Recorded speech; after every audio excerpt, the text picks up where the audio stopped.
In the 17th century, one queen abandoned her crown, defied her church, and chose to sleep each night in a custom-built coffin. Her name was Christina of Sweden, a ruler unlike any other. Raised to think like a king and worship like a Protestant, she would go on to shock Europe by rejecting nearly every expectation placed upon her. But what drove her from the throne to a candlelit Roman palace, where death became a nightly companion? And why did she design her bedroom like a tomb, preparing for the end long before it arrived?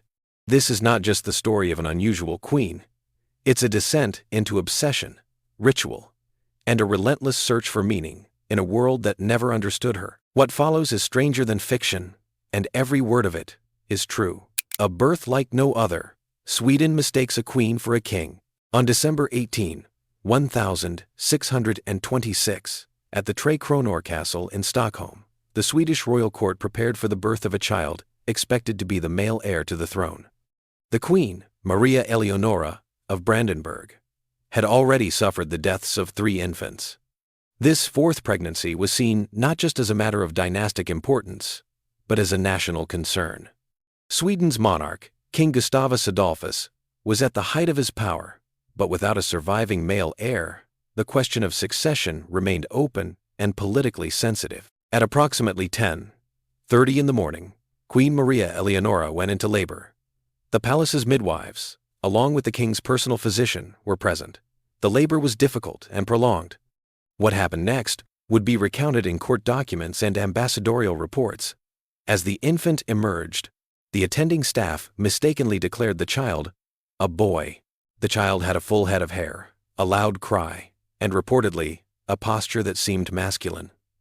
One midwife is said to have exclaimed, "The prince is born." The mistake did not last long. It became quickly apparent that the child was biologically female. The king, informed of the confusion, did not react with anger.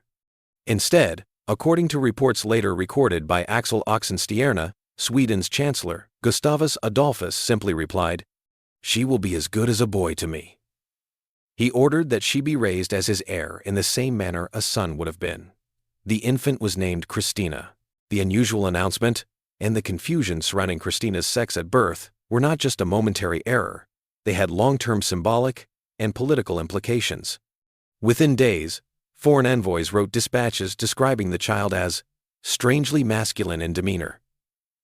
The French ambassador's report to Paris emphasized the king's intention to raise Christina as if she were male.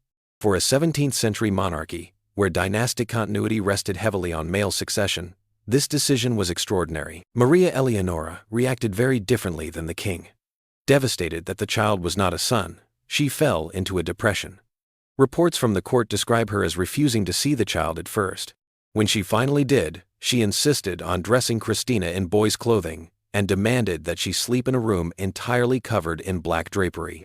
The court physician, Ole Worm, noted her behavior as melancholic, bordering on disordered.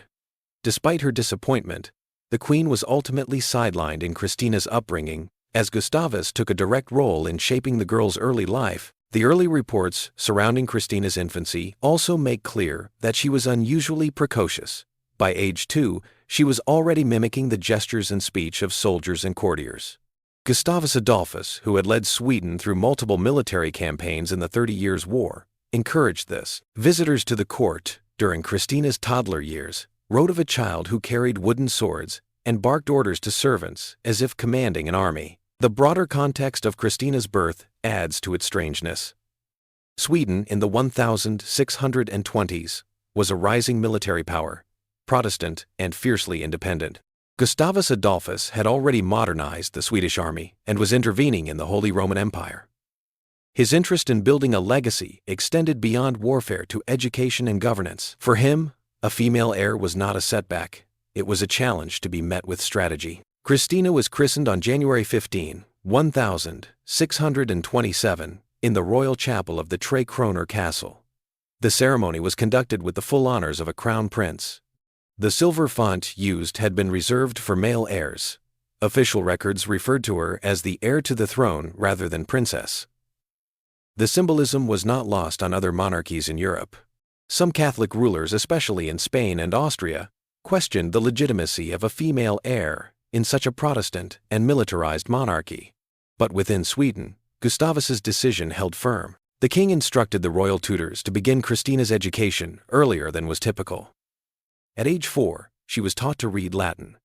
By age 6, she had begun memorizing passages from Cicero and Tacitus. Gustavus Adolphus selected the theologian Johannes Matthei as one of her tutors, a man who favored the fusion of classical learning with Protestant reformist thinking.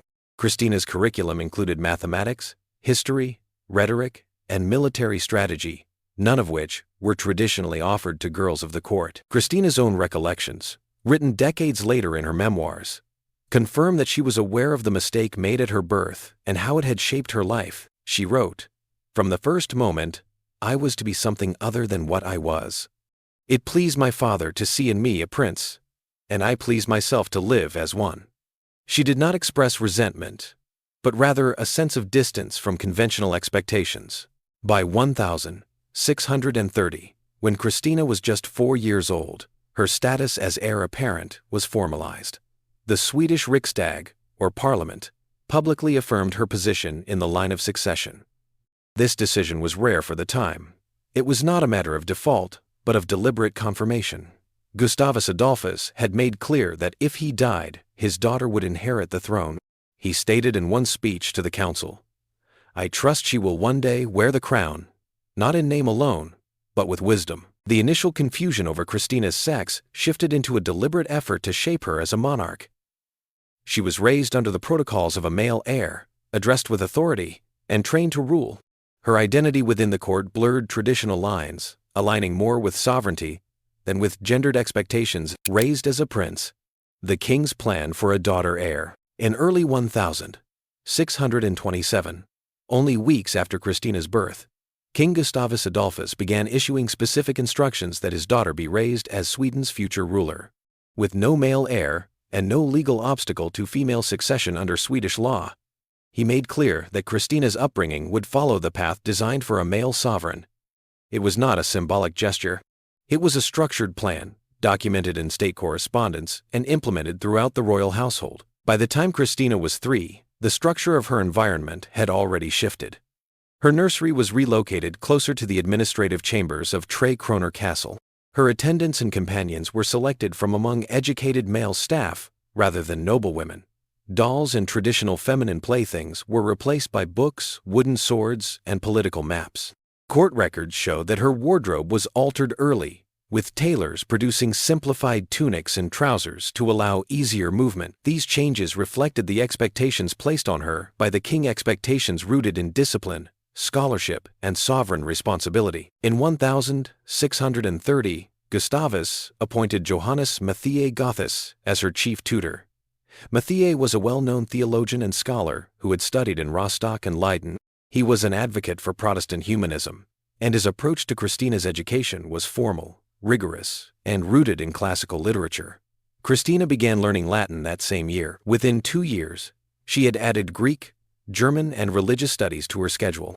Her tutor's personal journals from 1632 note her early ability to recite long biblical passages in Latin and translate portions of Cicero's letters. She demonstrated high retention and a preference for historical material, especially Roman military and political affairs. Her daily schedule was modeled after elite male education. Lessons began before sunrise with readings in scripture, followed by classical authors, rhetoric, and arithmetic.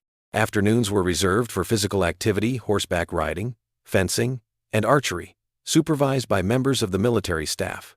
Her evenings included political briefings and independent reading. A court steward's report from 1633 describes her as in motion from candlelight to candlelight, rarely resting, and impatient with delay. King Gustavus, though frequently absent due to campaigns in the 30 Years' War, remained involved in her instruction. He regularly sent books from the field. In 1631, he mailed a copy of Plutarch's Lives from the Swedish camp in Mainz, with selected chapters marked for emphasis. His accompanying letter instructed Matthei to discuss the virtues of leadership and the failures of vanity. Gustavus emphasized that his daughter was not to be trained in the appearance of rule, but in its execution. His vision for Christina's future demanded fluency in law, war, and diplomacy. By age 7, Christina was permitted to attend meetings of the Council of the Realm. Though silent, she listened carefully and was later questioned by her tutors about the decisions made.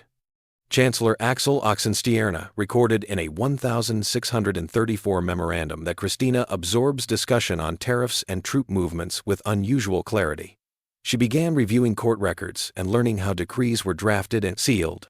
Her tutors instructed her in treaty language and required her to practice summarizing speeches given in council. Her appearance began to draw attention. Christina dressed in dark wool, preferred boots to slippers, and wore a short hairstyle by royal order. A visiting French envoy in 1635 described her as a curious child, attired as a young officer, and possessing more gravity than many men. These reports were sent to courts in Paris and Vienna, where observers debated whether Sweden's young heir could command authority abroad. At home, however, her status was never in question. She was always referred to as the heir in official documents, never as princess. Her mother, Maria Eleonora of Brandenburg, was largely excluded from the process.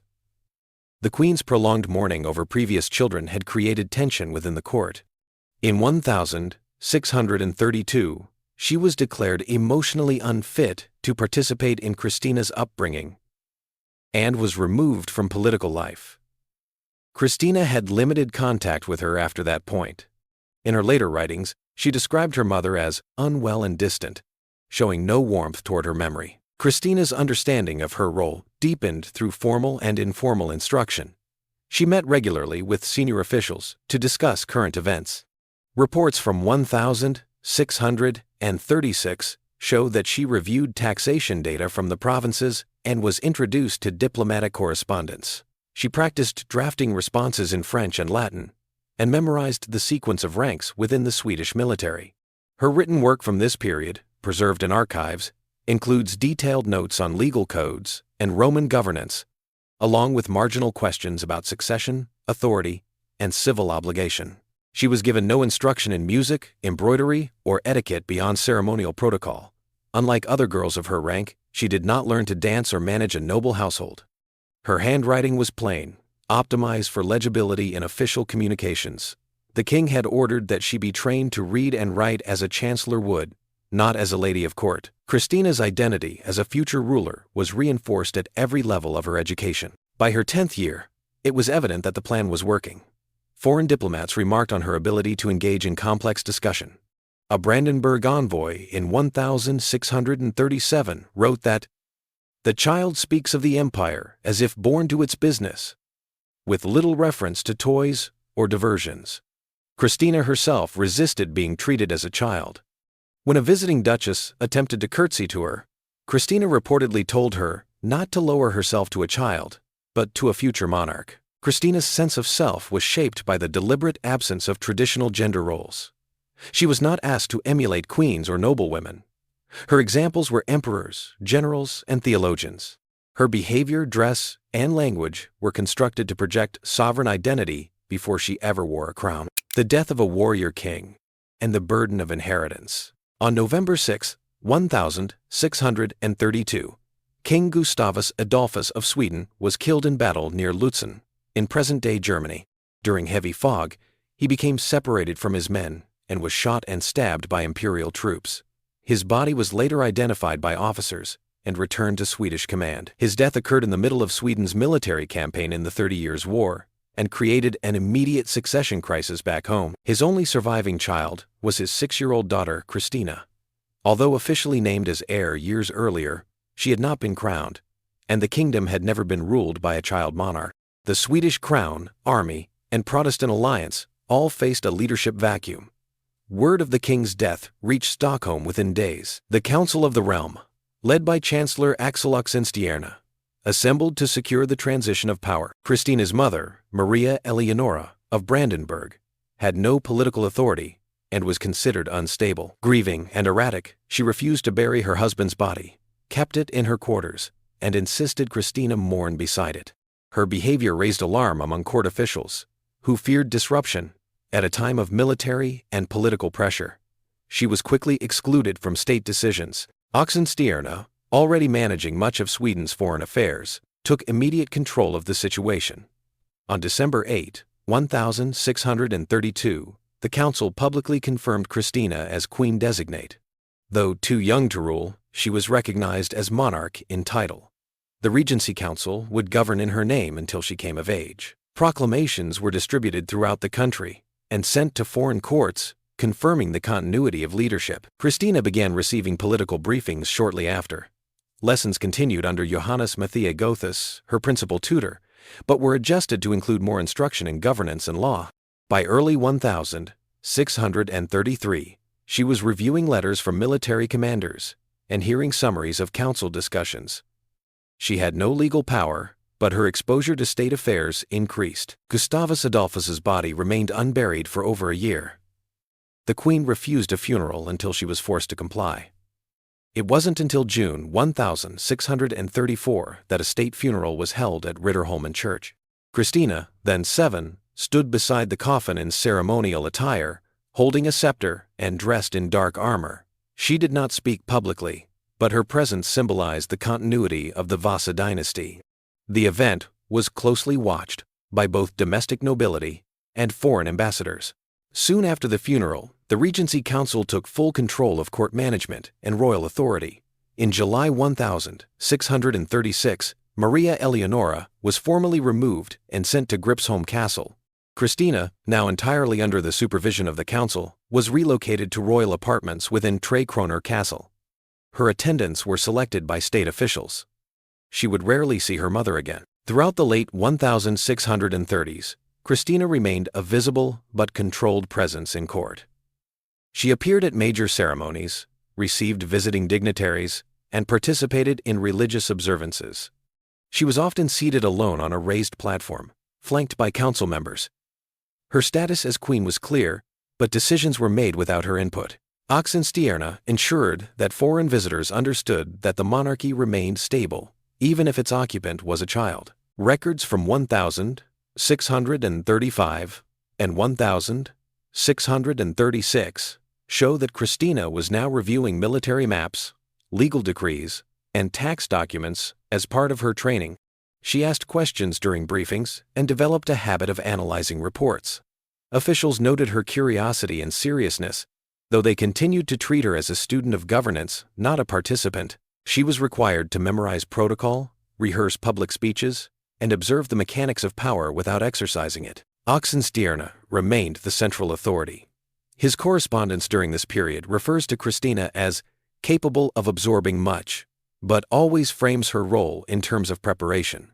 In one letter to a German ally he wrote, "She bears her father's name, but not yet his judgment." The Regency issued laws, conducted diplomacy, and controlled the army, all under her name as queen. Despite her limited agency, Christina began forming her own ideas. She questioned decisions, pushed to attend more sessions, and requested access to more foreign materials. She was particularly interested in European politics, the Holy Roman Empire, and Sweden's position within the Protestant alliance. Her reading included state letters, legal treatises, and histories of classical rulers. Tutors noted that she sometimes challenged their conclusions or rewrote passages with her own phrasing. The pressure to uphold her father's legacy was constant. Gustavus Adolphus was portrayed as a heroic Protestant king and military genius. His portrait hung in nearly every stateroom. His armor, sword, and writing desk were preserved in ceremonial chambers. Christina's education centered on understanding his rule, repeating his principles, and continuing his policies. Though she had been a child when he died, her entire training was built around embodying his legacy. Public expectations followed that image.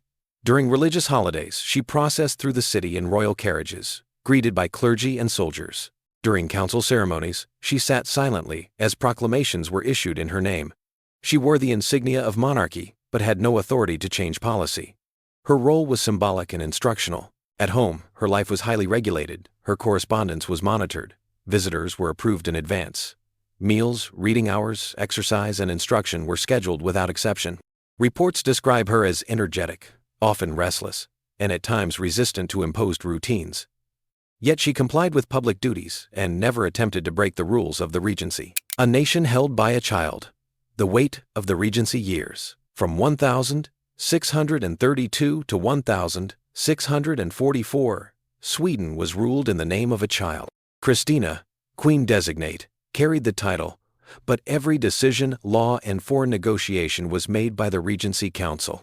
For 12 years, the kingdom existed in a state of managed monarchy, where legitimacy was embodied by a girl who had no legal authority to act, but whose presence remained essential for national stability. The Regency Council was led by Axel Oxenstierna, Chancellor of Sweden, and the late king's most trusted political architect. He coordinated domestic reforms and wartime diplomacy, while ensuring that Christina's public image remained strong and consistent. The council included several high-ranking nobles, but Oxenstierna dominated it in practice. He dictated the court structure, oversaw military appointments, and maintained Sweden's foreign alliances. Christina observed these processes closely but was not allowed to intervene. Throughout the 1630s, the 30 Years' War remained the central concern. Sweden's armies fought in the Holy Roman Empire under commanders like Johan Bonner and Lennart Torstensson. Oxenstierna managed battlefield logistics from Stockholm, and later from field headquarters in Germany. Christina was kept informed of the campaigns. Council clerks delivered weekly summaries.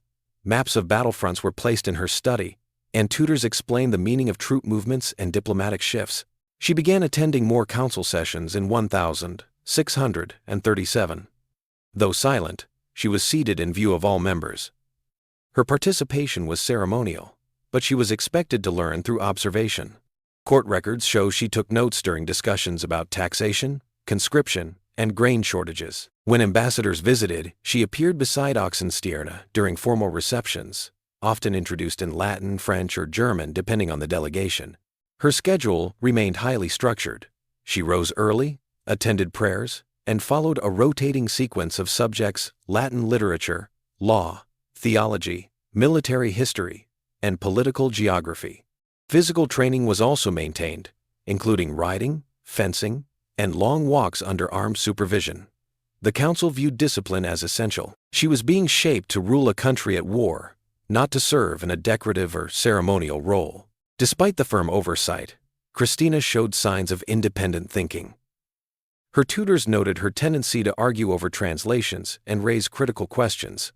In private lessons, she debated the role of monarchs in times of war and asked why certain military decisions had failed. She refused to perform traditionally feminine tasks and showed little interest in court fashions or marriage discussions. Court officials began to describe her not as a future queen in the usual sense, but as someone being trained for a role closer to that of a king. In 1640, she began reading state correspondence herself. She practiced drafting responses and was required to summarize each letter's content. Her handwriting was trained for clarity, and her Latin was refined to follow diplomatic standards. Oxenstierna reviewed her work periodically. In one surviving letter from 1641, he wrote, "She applies herself to state matters as if already burdened by the crown." The Regency also oversaw Sweden's expanding influence in the Baltic region. Military gains in northern Germany and control over key trade routes increased the complexity of governance. Christina's role in these discussions remained limited, but she was present for reports from Livonia and Pomerania. She memorized the names of governors, ports, and treaties. Ministers visiting Stockholm were required to pay their respects to her, reinforcing the idea that she was more than a placeholder. Her personal life was heavily restricted. She lived under constant supervision. Letters to and from her were filtered through secretaries.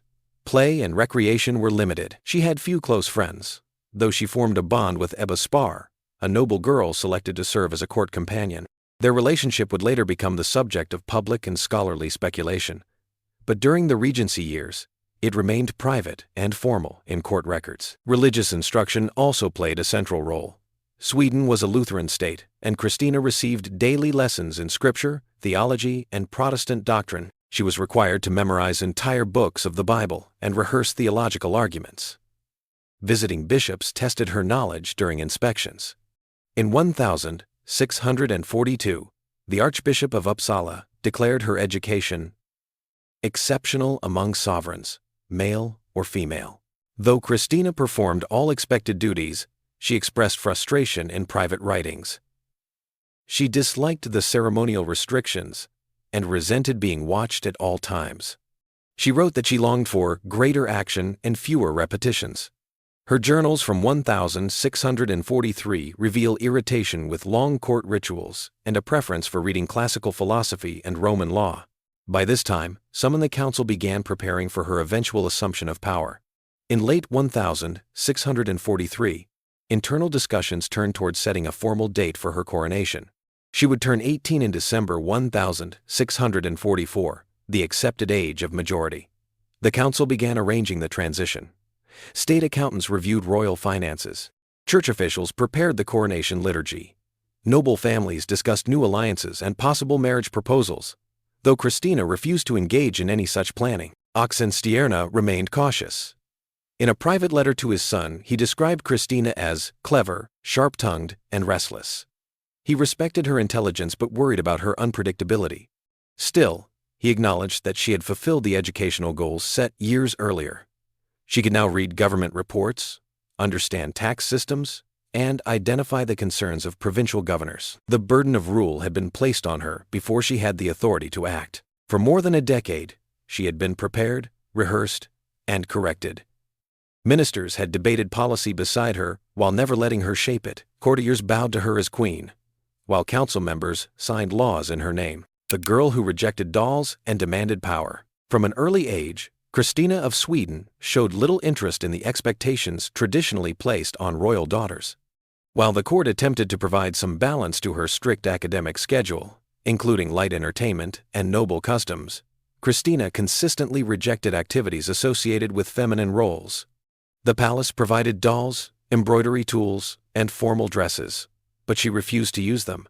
Instead, she demanded more books, more lessons, and greater access to political discussions. Reports from her attendance in the late 1630s document her refusal to participate in ceremonial activities deemed appropriate for girls. When asked to sit with noble children during feast days, she often excused herself. She preferred to observe state matters or spend time reading in solitude. According to her tutor Johannes Matthias Gothus, she once stated flatly that a needle bores me, but maps do not. Court records from 1638 note that she tore a silk gown after being told to wear it in public, insisting it made her look like a bride, not a ruler. While girls of her status were expected to learn music or dance, Christina had no interest in either. She declined musical instruction and claimed dancing was a waste of time for rulers. Her resistance to courtly customs became a point of quiet tension within the royal household. Attempts to reintroduce etiquette lessons failed repeatedly. The women appointed to soften her behavior were eventually dismissed, replaced by male instructors in politics, languages, and military history. Her relationship with Ebispara, a young noblewoman assigned as her companion, stood out as an exception. Christina allowed Spar to remain in her private circle, referring to her in letters as Belle, and expressing strong affection. While their closeness would later be subject to speculation, at the time it was seen primarily as a rare point of emotional connection. However, even Spare did not influence Christina to adopt traditional behavior. They read together, discussed philosophy, and avoided courtly activities entirely. Christina's physical presentation also challenged expectations. She preferred wearing plain clothing and often chose garments modeled after male court dress. She wore her hair short, in contrast to the long curls fashionable among noblewomen. Orders from the royal tailor in 1641 include breeches, doublets, and boots tailored for Christina's size. When asked why she wore such clothes, she reportedly answered, "Because they are easier to think in." Foreign visitors routinely remarked on her masculine appearance. A French envoy in 1643 described her as a girl in title, a prince in posture. Her interest in political authority continued to deepen. She grew impatient with ceremonial roles and increasingly asked to participate in decision-making. In private letters to Chancellor Oxenstierna, she began offering opinions on council matters. In one 1642 exchange, she argued that delaying troop payments risked mutiny in Germany. Though her suggestions were not always acted upon, council members acknowledged her growing grasp of state affairs. Tutors reported that she preferred reading about warfare, statecraft, and philosophy. Her study sessions focused on Julius Caesar, Seneca, Machiavelli, and Protestant theologians. Christina requested biographies of Alexander the Great and histories of the Roman Empire. She memorized military campaigns and asked questions about troop formations and diplomacy.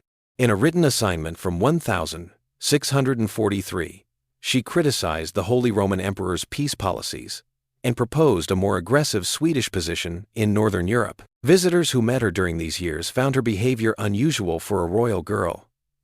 English and German diplomats noted her blunt speech and refusal to engage in small talk. She reportedly interrupted a foreign envoy who addressed her as Princess, correcting him with, "I am Queen of Sweden, not a court decoration." Swedish noblewomen found her difficult to approach. Many withdrew from her circle entirely, leaving her surrounded by male officials and soldiers. Christina's rejection of traditional gender roles began to shape her public reputation. Satirical letters circulated in foreign courts describing her as a philosopher king in skirts. Some questioned her ability to secure marriage alliances, while others speculated she might be mentally unfit to rule. Still, the Swedish council stood by her. Oxenstierna emphasized that her intellect and seriousness outweighed questions of appearance or conformity. In 1644, as her 18th birthday approached, preparations for her formal assumption of power began. The Regency Council scheduled a ceremonial transfer of authority for December. Christina insisted on reviewing the coronation protocols herself. She made changes to the wording of the oaths and rejected proposals to wear traditional bridal-like coronation robes. Instead, she commissioned a simple, military-style gown and ordered the use of minimal jewelry. When informed that certain noble families expected to present her with gifts of lace and silk, she declined them in advance. Her rejection of courtly femininity did not soften with age. On the eve of her majority, she dismissed several older ladies-in-waiting and replaced them with scholars and administrators. She reduced the number of ceremonial meals and halted plans for a royal dance. Her only request was that a private library be expanded and that diplomatic archives be moved to her wing of the castle. She showed no interest in arranging her marriage, despite repeated suggestions by the council. By the time the regency ended, Christina had made clear that she intended to rule Sweden on her own terms. Her refusal to accept the constraints of gender expectations had not diminished. She saw herself not as a queen acting within tradition, but as a sovereign redefining the position entirely. What others viewed as defiance, she regarded as practicality. A mind on fire. Christina's obsession with study and sleep deprivation. By the time Christina reached the age of majority in 1644, her obsession with learning had become one of the most discussed aspects of her court life. Records from tutors, foreign visitors, and court physicians all describe a daily routine that involved minimal sleep, constant reading, and intense intellectual engagement. She often studied late into the night, ignoring schedules, meals, and medical advice. While the Regency had carefully built her education, Christina took it further, pushing herself well beyond expectations and displaying what some described as a compulsive need for mental stimulation. Her official schedule included lessons in languages, law, history, theology, and political philosophy. But those were only the start. Christina routinely requested additional materials, translations of Greek texts, commentaries on church law, and rare volumes from across Europe. She read in Latin, French, Italian, German, and some Greek. In her private journals, she recorded sections from Seneca, Descartes, and Tacitus, often adding marginal notes and critical observations. She requested delivery of banned or controversial texts, some of which had to be smuggled through Protestant-controlled ports. A physician named Johann Holm, who served her briefly in 1645, noted that she slept no more than 4 hours a night. He described her as thin, quick-witted, and driven by study, adding that she would pace her chambers in the early hours of the morning, reviewing arguments from her readings aloud. Her staff reported that candles burned all night in her quarters, and that scribes were sometimes summoned from sleep to take dictation after midnight. Christina preferred to conduct study sessions alone, or with selected scholars. She dismissed lessons that she found repetitive, and often altered the curriculum on her own. Tutors were occasionally replaced if she considered them too slow or unchallenging. In 1646, she requested the presence of learned men from Uppsala University to debate theology and statecraft with her, bypassing her regular instructors entirely. These sessions were documented in court records and usually lasted several hours. Her private library grew rapidly. She ordered works from Paris, Leiden, Rome, and Vienna. A 1,647 inventory lists over 60 volumes in her possession, covering philosophy, mathematics, medicine, alchemy, theology, astronomy, and ancient history. She also collected manuscripts on Catholic mysticism and Islamic science, despite objections from Lutheran officials. When asked why she needed so many books, she responded, "Because the crown weighs more heavily on the mind than on the head." Her sleeping habits alarmed those around her. She often stayed awake for more than 24 hours at a time, then slept for short, irregular intervals. Her attendants kept tea, wine, and vinegar water in her room to keep her alert. She sometimes skipped meals for entire days. Her doctor recommended rest and limited study hours, but she ignored the advice. In one letter from 1648, a visiting diplomat from Brandenburg noted that Her Majesty appears in council with eyes red from reading, yet speaks with clarity and force.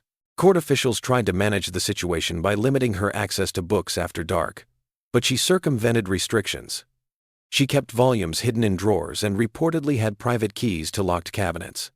Her chambermaids were instructed to wake her only if letters arrived or if political news came from abroad. She sometimes refused to meet with guests during daylight hours, choosing instead to work alone until dawn and rest during midday. Her intellectual pursuits weren't limited to reading.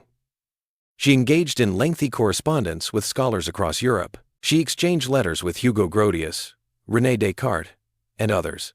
Some of these letters contained philosophical arguments and theological speculation. Christina preferred direct, logical writing and often criticized vague or overly emotional prose. In 1649, she invited Descartes to Stockholm to advise her personally. He accepted, arriving that winter. Descartes, already in declining health, was unaccustomed to Christina's schedule. She asked him to meet her for discussions at 5 a.m. in her drafty palace library. They debated metaphysics and the nature of the soul. The sessions were brief but intense. Descartes wrote to a colleague in Paris that the Queen's appetite for learning was unlike anything he had encountered. Within months, however, he fell ill. He died in February 1650, likely from pneumonia. His death raised concerns about the toll Christina's lifestyle might take on others. Despite growing alarm within the court, she refused to slow down. She continued expanding her personal library and required her staff to assist with translations and note-taking. The royal budget included allocations for acquiring manuscripts, maintaining multiple scribes, and importing rare philosophical texts. Uppsala professors were placed on retainer to answer questions by letter. Her rooms were modified to include large desks, multiple writing tables, and extra candle holders. Her approach to ruling followed the same rhythm. Council sessions often extended late into the evening. She requested extra briefings on foreign policy and read military dispatches herself. She sometimes issued orders before the council had a chance to review them. She frequently interrupted meetings with references to classical history or legal theory. Her ministers described her as mentally sharp, but physically depleted. In 1650, when her coronation ceremony was formally scheduled, Christina resisted many traditional elements. She limited the religious festivities and shortened the length of official speeches. She insisted on time to read privately between ceremonial duties. Attendees noted that even during the banquet, she stepped away from the table to review state correspondence in a separate chamber. Her resistance to rest was more than a habit, it was part of her identity. Her rejection of leisure, sleep, and social expectations created tension within the court, but cemented her reputation across Europe as a scholar queen. Masculine dress and feminine surveillance. The court watches closely. By the time Christina assumed full royal power in 1644, her appearance had become a point of both curiosity and concern among courtiers, diplomats, and visiting dignitaries. She regularly wore clothing modeled after male court dress, long coats, high leather boots, starched collars, and occasionally a ceremonial sword. Her short hair, simple styling, and lack of jewelry stood in contrast to the elaborate fashion expected of a reigning queen. She openly rejected gowns, lace, and pearls, stating more than once that she found such items useless. Officials at court monitored these choices closely, unsure whether they were a passing quirk or something more significant. The formal Swedish court had strict expectations regarding appearance, especially for a female monarch. Tailors, wardrobe staff, and ladies-in-waiting were assigned to guide Christina in preparing for ceremonial functions. Records show repeated purchases of dresses, gloves, and silk accessories that she never wore. She ignored fitting appointments, repurposed male garments from the royal wardrobe, and frequently dismissed staff who commented on her choices. She ordered plain dark coats rather than embroidered gowns, and insisted that her personal servants dress modestly as well. Foreign ambassadors began noting her presentation in official reports. A Venetian envoy wrote in 1645 that Her Majesty carries herself with the walk and bearing of a prince, not a lady. A French diplomat added, She has the voice of a man and the stubbornness of a soldier. Some interpreted these traits as signs of strength and independence, while others viewed them as evidence of instability. The ambiguity surrounding her appearance caused discomfort among traditionalists in the Swedish court, especially as questions about her marital future remained unresolved. Court protocol dictated that the queen be attended by women of noble birth, who were expected to serve as companions, assistants, and guides. Christina tolerated their presence, but rarely engaged with them beyond what was required. She instead surrounded herself with male scholars, secretaries, and foreign advisors. Ministers began to express concerns about her limited interaction with noblewomen. Some wrote that her rejection of female companionship created distance between her and the aristocracy. Surveillance around her behavior increased during this period. Letters between members of the Regency Council and senior clergy reveal a growing unease. The court chaplain, Johannes Canuti Linnaeus, recorded that Christina had refused to take part in traditional female devotions during Holy Week and had dismissed hymns in favor of philosophical readings. In 1646, Bishop Laurentius Paulinus reported that she showed no softness, no interest in wifely or maternal roles. These assessments were passed to Oxenstierna, who remained protective but wary. Christina did not hide her views. In a conversation with an English ambassador, she stated that she had no desire to marry and considered the expectation absurd. If I must rule, she said, I must do so without distractions. This was not an isolated sentiment. She frequently repeated that marriage would limit her intellectual pursuits and her freedom of action. Her refusal created diplomatic problems, as alliances through marriage were a common tool of foreign policy. Courts in Denmark, France, and Brandenburg all proposed matches, but Christina ignored or rejected them without negotiation. By 1647, the issue of succession had become a pressing concern. Christina remained unmarried and showed no intention of producing an heir. This alarmed Oxenstierna and the council, who feared a crisis if she died without a successor. The lack of a male figure beside her only intensified scrutiny of her public image. Ministers debated how to influence her behavior without creating confrontation. Some suggested increasing her ceremonial duties. Others urged her to take on more female attendants to soften her court's appearance. She resisted both. Behind closed doors, palace staff kept records of her routines. Guards reported her movements. Chambermaids provided updates on her interactions. These reports were not always shared directly with her, but she was aware of the surveillance. She later wrote that, "Even my books had listeners." The constant observation did not change her conduct. If anything, it reinforced her distance from the rituals of court life. She began making symbolic changes to the court structure. In 1648, she reduced the number of ladies-in-waiting and promoted 2 male secretaries to positions traditionally held by noblewomen. She converted part of her private quarters into a library and office space, removing decorative elements associated with femininity. Tapestries were replaced with maps. Portraits of kings replaced those of queens. These changes were subtle but consistent. Christina was reshaping her surroundings to match her identity, even as others tried to shape her behavior to match her role. Eyewitnesses continued to comment on her physical presentation. A Polish noble visiting in 1649 wrote that, "The queen greeted us in boots and a sword belt, and there was no indication in her manner that she was aware of or cared about how this appeared." His report was sent back to Warsaw and discussed at court. Similar reports circulated in Denmark and the Holy Roman Empire. Rumors spread that the Queen of Sweden might be physically or emotionally unfit for rule. Though no formal accusations were made, Christina remained unaffected by the criticism. She continued to dress as she pleased, kept her hair short, and surrounded herself with men who supported her intellectual focus. She referred to her critics as slaves to velvet and made no apologies for her choices. When the court suggested staging more formal balls and dances, she dismissed the idea, saying that Sweden had more important matters than gowns and ribbons. A queen without a groom. Christina's refusal to marry. By the time Christina was officially crowned in 1650, pressure to marry had reached its highest point. European courts, foreign ambassadors, and members of the Swedish Council expected a royal union that would solidify Sweden's alliances and ensure a direct heir. But Christina resisted every proposal placed before her. Her refusal to marry was not passive avoidance.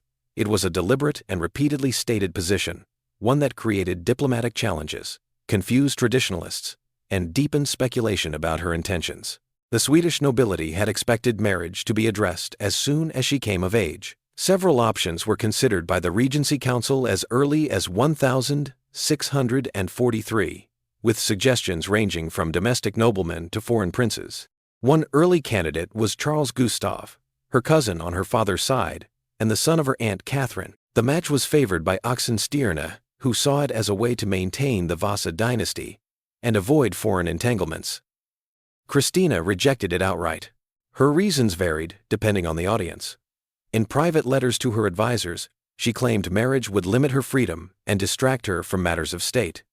In public, she deflected by saying she had not found anyone suitable. When foreign envoys pressed for answers, she often responded with blunt disinterest. A 1649 report from the French ambassador noted, "The Queen considers marriage an unnecessary burden. She claims she has other duties." Multiple royal courts proposed alliances. The House of Habsburg suggested a Catholic prince, which Christina dismissed on both political and religious grounds. Denmark offered a potential match to reinforce the Treaty of Bromsebro, but she refused. Brandenburg raised the idea of union with one of its Protestant princes. Again, she declined.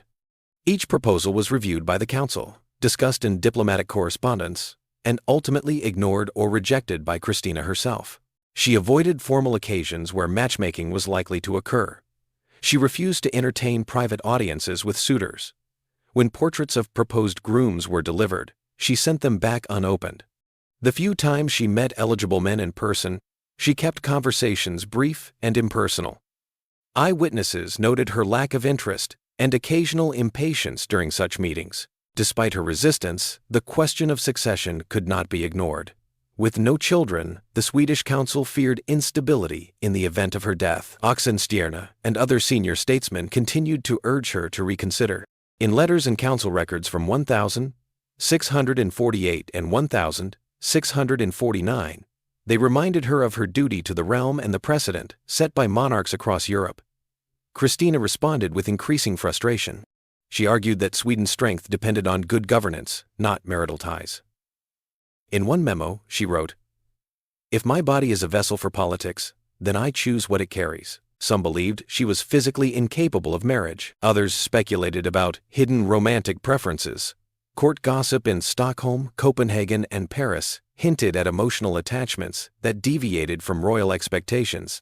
These suggestions were never confirmed publicly, but the absence of any romantic involvement with a man became a subject of widespread discussion. Letters from diplomats often noted her close relationships with women, particularly Ebba Spar, though official reports avoided direct accusations. Sweden's Lutheran clergy also began to raise concerns. Pastors warned that an unmarried queen sent the wrong message to the kingdom. They argued that marriage was part of the natural order and reinforced divine authority. Christina ignored such warnings. She continued to attend services but refused to alter her private decisions. A 1650 sermon delivered in Uppsala emphasized the importance of lineage and called on rulers to plant future branches of the tree. Christina did not attend. By 1651, the pressure reached a breaking point. Oxenstierna and his allies presented a formal memorandum urging Christina to choose a husband or name a successor. They warned that her indecision placed the realm at risk. Christina responded by requesting Charles Gustav be declared heir presumptive. She made it clear she would not marry, and she would not change her mind. The council reluctantly agreed. Charles was officially recognized as her successor, though she still retained full power. That same year, she began discussing abdication for the first time. She claimed exhaustion and cited her desire to focus on scholarship and travel. Some saw this as a response to years of pressure over marriage. Others viewed it as a calculated move toward a larger personal transformation. Regardless of motive, her refusal had become central to her identity as a ruler. She had created a space within the monarchy that excluded one of its most entrenched obligations. Foreign governments adjusted their strategies. Marriage negotiations ceased. Instead, they focused on securing favorable treatment for trade, military cooperation, and religious alliances. Sweden's ambassadors were instructed to downplay Christina's marital status and emphasize her effectiveness as a ruler.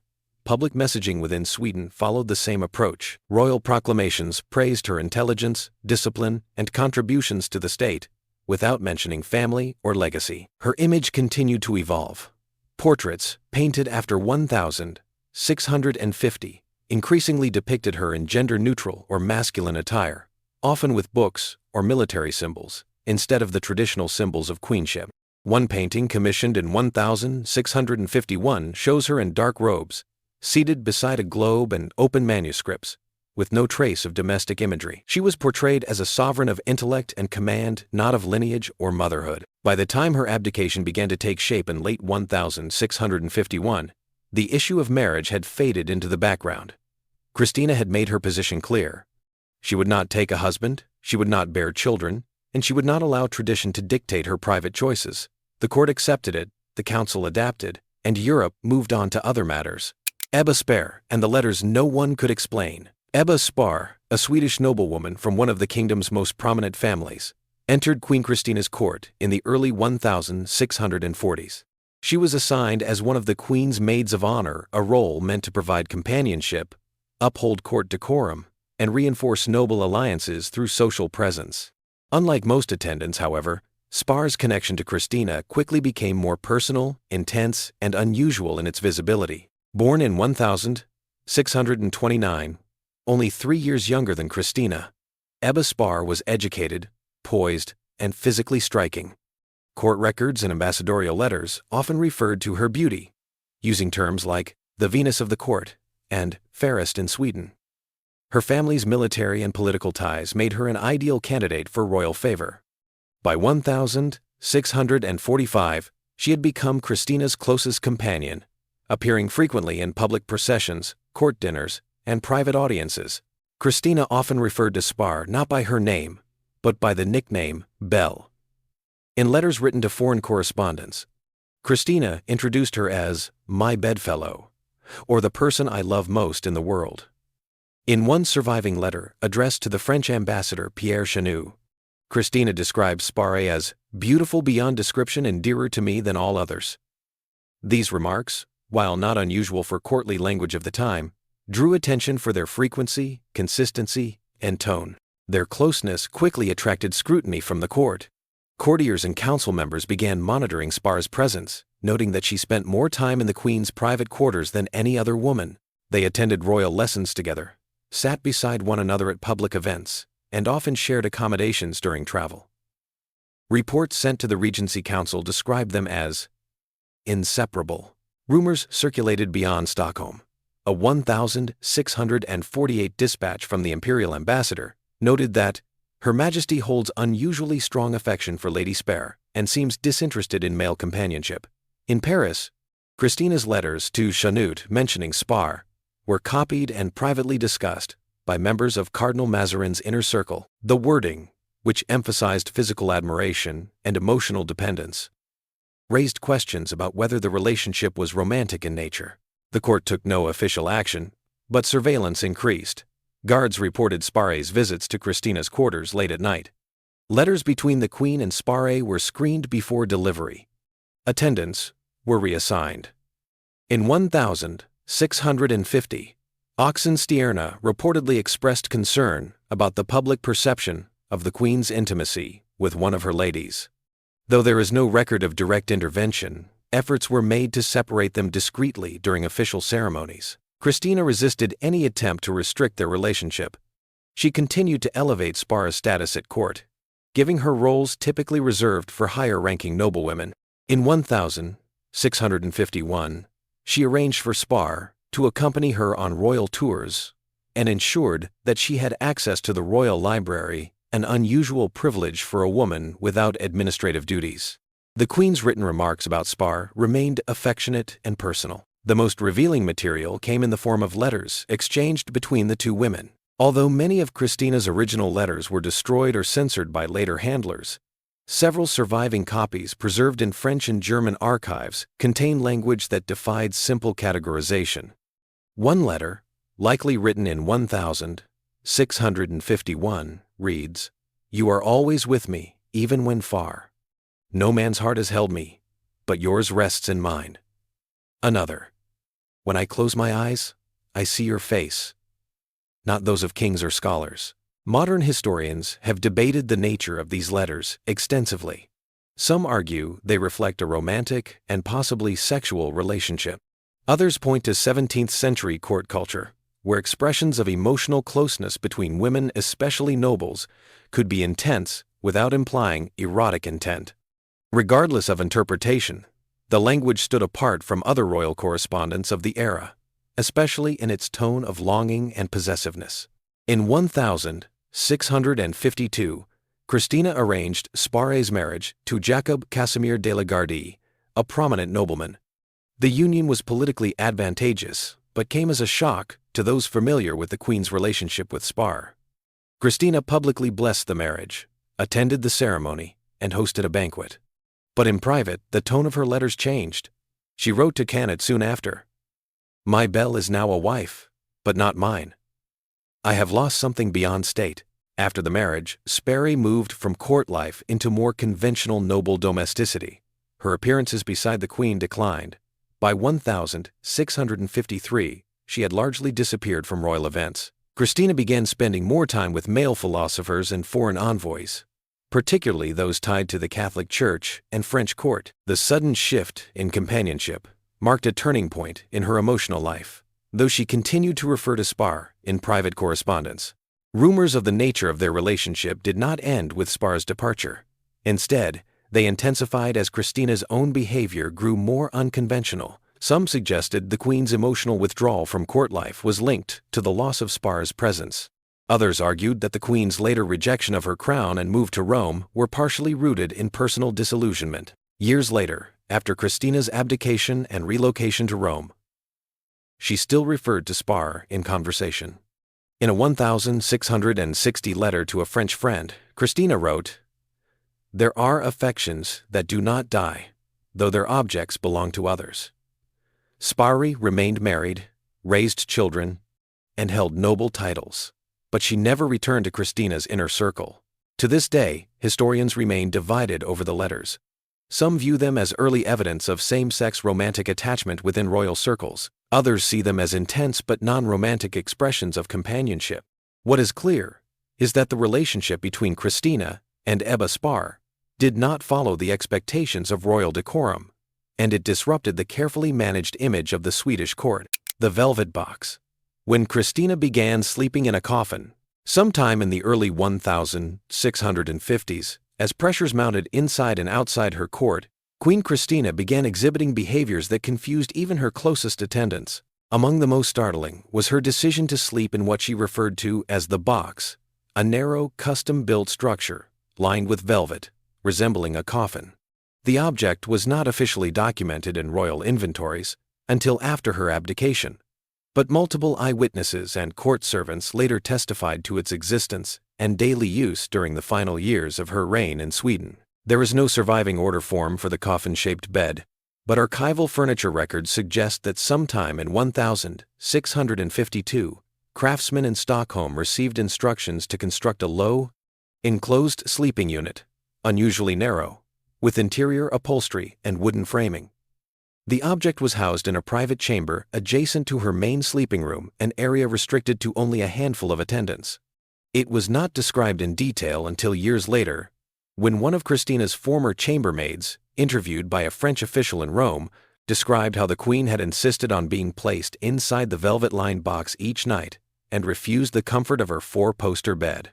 The Queen never publicly acknowledged the object's resemblance to a coffin, but those around her did.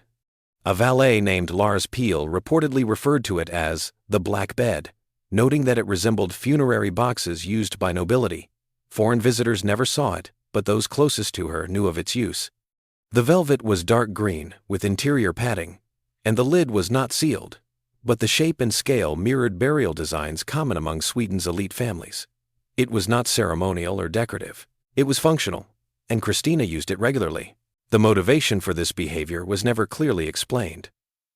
Court physicians were not consulted, and there are no medical records suggesting it was prescribed.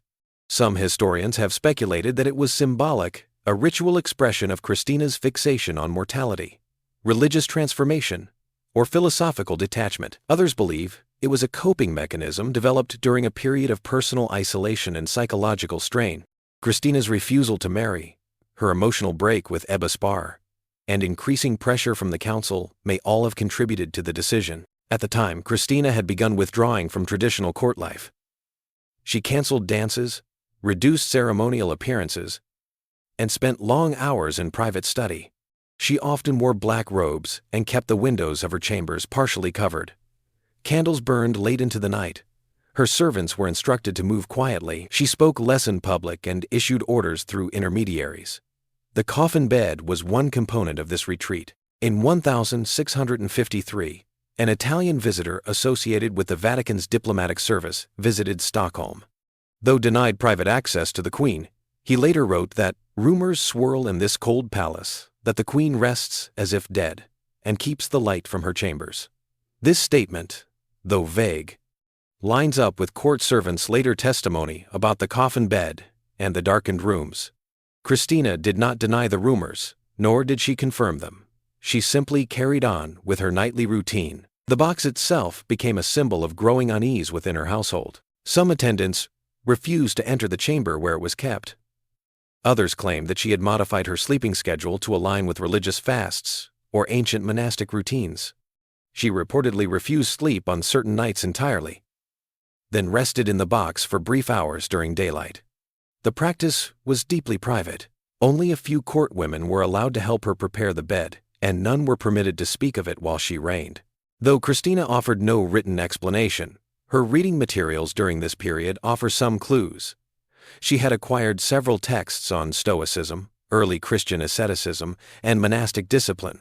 She read biographies of saints who practiced extreme self-denial, including Simeon Stylites and Catherine of Siena. She also studied accounts of Roman emperors who meditated on death as part of their preparation for rule. It's possible that she viewed the coffin not as a morbid object, but as a philosophical tool, a reminder of mortality, detachment, and impermanence. Swedish nobles began to whisper that the Queen had grown unstable. Letters from council members to Oxenstierna reference her seclusion and strange habits. Some advised increasing her ceremonial duties to pull her back into public view. Others suggested that her behavior was a sign that she no longer wished to rule. These concerns intensified in late 1653, when she began voicing dissatisfaction with the throne and raised the possibility of abdication. Even then, the box remained. She slept in it the night before major council meetings. She used it during periods of fasting. She reportedly had one of her attendants kneel beside it each morning to pray with her. There is no record of her ever explaining it directly. The object remained in her private possession until she left Sweden. Whether it was transported to Hamburg or Rome remains unclear, though some reports suggest she ordered a similar structure to be made after her relocation. The symbolism of a living queen sleeping in a coffin was not lost on those around her. It raised questions about her state of mind, her religious leanings, and her long-term intentions. But no one could challenge her directly. She remained lucid, sharp in counsel, and legally sovereign. The box was never publicly mentioned in official court correspondence. It existed in silence, in a private room behind closed doors, waking to shadows, her fascination with death and the afterlife. By the early 1650s, Queen Christina's fascination with death had moved beyond private ritual and entered her intellectual life. What had begun as unusual behavior, sleeping in a coffin-like bed, dressing in dark, austere garments, and withdrawing from courtly celebrations, was now matched by a deliberate engagement with death as a subject of study. Her personal library expanded to include theological treatises, mystical writings, and accounts of visions and martyrdoms. Those closest to her noticed a shift in her interests. From political theory and classical history to eschatology, asceticism, and the afterlife. Her reading lists during this time included texts by early church fathers such as Augustine and Jerome, writings of Catholic mystics like Teresa of Avila, and commentaries on death rituals from Eastern Orthodox and Islamic traditions. Many of these materials had to be imported secretly or through diplomatic intermediaries, since they fell outside the bounds of Sweden's strict Lutheran orthodoxy. She also studied Latin translations of apocryphal scriptures, including accounts of angelic visitations and descriptions of purgatory. Her conversations reflected the same preoccupation. Members of the court who dined with her during this period noted how often she returned to themes of mortality and the soul. A court scribe recorded in 1652 that Her Majesty speaks frequently of saints, bones, and the end of all flesh. Another noted that she had begun writing marginal notes in the Book of Revelation and had asked whether the soul could retain memory after death. She consulted with clergymen both inside and outside Sweden. Though publicly still aligned with Lutheranism, Christina requested writings from Jesuit authors and engaged in secret correspondence with Catholic thinkers. In one letter to a French cleric in 1653, she asked whether spiritual enlightenment could come through the contemplation of one's own deathbed. She wrote, "Does the mind see more clearly when the body prepares for decay?" The same year, she ordered portraits of martyred saints and requested that one of them be hung near her coffin bed. Her visual surroundings changed as well. Artworks in her chambers began to reflect themes of death, resurrection, and divine judgment. She commissioned paintings of skeletons, hourglasses, and extinguished candles, classic symbols of vanitas, used to emphasize the brevity of life. A Flemish still life, featuring a skull and open Bible, was placed on her writing desk. Visitors remarked that her quarters no longer resembled a royal residence, but more a scholar's crypt. She showed growing interest in relics and bones. Although relic veneration was not practiced in Swedish Protestantism, Christina requested fragments of saints' remains from Rome. These were sent discreetly through diplomatic channels, labeled as antique objects or historical pieces. She handled them personally and placed them in private alcoves within her study. A note from her valet, dated November 1653, mentions the arrival of a finger bone in a velvet pouch, which Christina reportedly examined for several hours. This fascination with the afterlife extended into her political thinking. She began to speak of monarchy as a temporary condition and told members of her council that death was the only crown that could not be taken away. These statements alarmed Oxenstierna and other senior advisors. Letters from this period show increasing concern about her mental state and stability. But Christina remained lucid, issuing royal decrees and managing foreign correspondence without error. The conflict was not between madness and reason, it was between two different views of life's purpose. Her rituals became more structured. She scheduled time each day for what she called meditatio mortis, a period of quiet contemplation on death. She removed clocks from her chambers and replaced them with sand timers. Her meals grew simpler. She gave away expensive garments and reduced the size of her personal staff. The coffin bed remained, but now it was surrounded by religious texts, death masks, and handwritten prayers. Christina also sought out the dying. She requested to be present when elderly members of the court passed away and often sat beside them in their final hours. In one case, a retired minister wrote a letter praising her presence, saying she spoke to me not as a queen but as one soon to join the silence. She kept a list of the deceased and revisited their graves when time permitted. She wrote that their lives echoed louder than the living. Diplomats from abroad noticed her transformation. The imperial ambassador described her as a monarch occupied not with borders or coin, but with the grave. Reports sent to Paris and Vienna portrayed her as a queen preparing to depart not just from her court, but from the concerns of the world. Religious leaders in Sweden expressed alarm.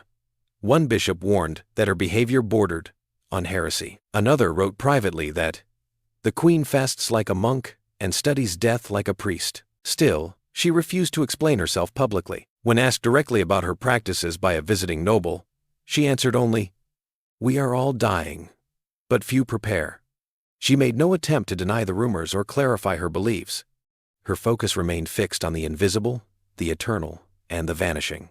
In 1653, she instructed a court artist to prepare a set of sketches showing her not in royal robes, but wrapped in a burial shroud. These images were never displayed publicly, but were found later in the archives of Uppsala. They depict Christina with closed eyes, lying peacefully with hands folded, surrounded by books and skulls. Notes on the reverse side, believed to be in her handwriting, refer to the true throne.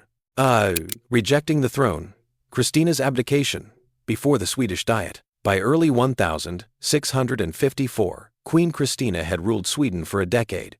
Though still in her 20s, she had already made it clear to her court, and to foreign observers, that she had no intention of marrying, no plans to produce an heir, and little patience for the traditions of monarchy. Her increasingly eccentric routines, her deepening religious interests, and her symbolic rejection of worldly concerns all pointed toward a single outcome. What remained was the formal process. Surrendering the crown not in private, but before the Swedish Diet, the kingdom's legislative assembly. The first official signs came in 1651, when Christina privately informed her council that she was considering abdication. At the time, it was received as a sign of temporary exhaustion. Her long hours, erratic sleep, and intense intellectual habits had taken a toll. Some counselors believed she was asking for a reduced workload or spiritual retreat. Few believed she would actually step away from the throne. Even her closest political ally, Axel Oxenstierna, dismissed the idea initially, noting in a letter that Her Majesty seeks rest, not release. But Christina did not change her mind. In the months that followed, she began transferring responsibilities to her cousin and designated heir, Charles Gustaf. She requested that he take a more active role in military correspondence and foreign negotiations. She introduced him to ambassadors and began including him in council meetings. When questioned about these moves, she responded vaguely. Only a few high-ranking officials were told that she planned to leave the throne entirely. Throughout 1652 and 1653, she worked quietly to arrange the terms of abdication. Legal advisors were consulted to draft the necessary declarations. Representatives from each estate of the realm, the clergy, nobility, burghers, and peasants would need to approve the transfer of power at the next formal assembly. Christina made it clear that she would not accept a partial withdrawal or honorary role. She wanted a complete end to her reign, and the formal acknowledgement that Charles Gustaf would succeed her. The idea remained controversial. Many feared instability. Others worried about the precedent of a monarch voluntarily giving up power. Some suspected the influence of foreign agents or religious motives, especially as Christina continued her private correspondence with Catholic circles in France and Rome. The Swedish clergy, firmly Protestant, viewed her behavior with growing alarm, but Christina remained firm. She told her advisors, "I have done my duty. I have no desire to wear the crown any longer." The Diet was scheduled to meet in Uppsala in June 1654. Leading up to the event, Christina finalized the ceremonial details. She insisted on a dignified transfer, free of drama or excessive spectacle. She wrote her abdication speech herself, refusing help from her secretaries. The tone was formal, restrained, and direct. She made no mention of religion, future plans, or regrets. The document was prepared in Latin and Swedish and distributed to members of the assembly in advance. On the morning of June 6, 1654, the Uppsala castle filled with delegates from across the kingdom. Guards were stationed at the gates. Officials from each estate gathered in the great hall. Christina appeared dressed in a simple gown of black and silver, without jewels or crown. Her hair was pulled back, and she carried a small scroll in her hand. She was accompanied by Charles Gustaf and several members of the Privy Council. She stood before the assembly and read her statement aloud. In it, she thanked the realm for their trust, acknowledged her cousin as her chosen successor, and requested their formal approval of the transition. She expressed no personal sentiments.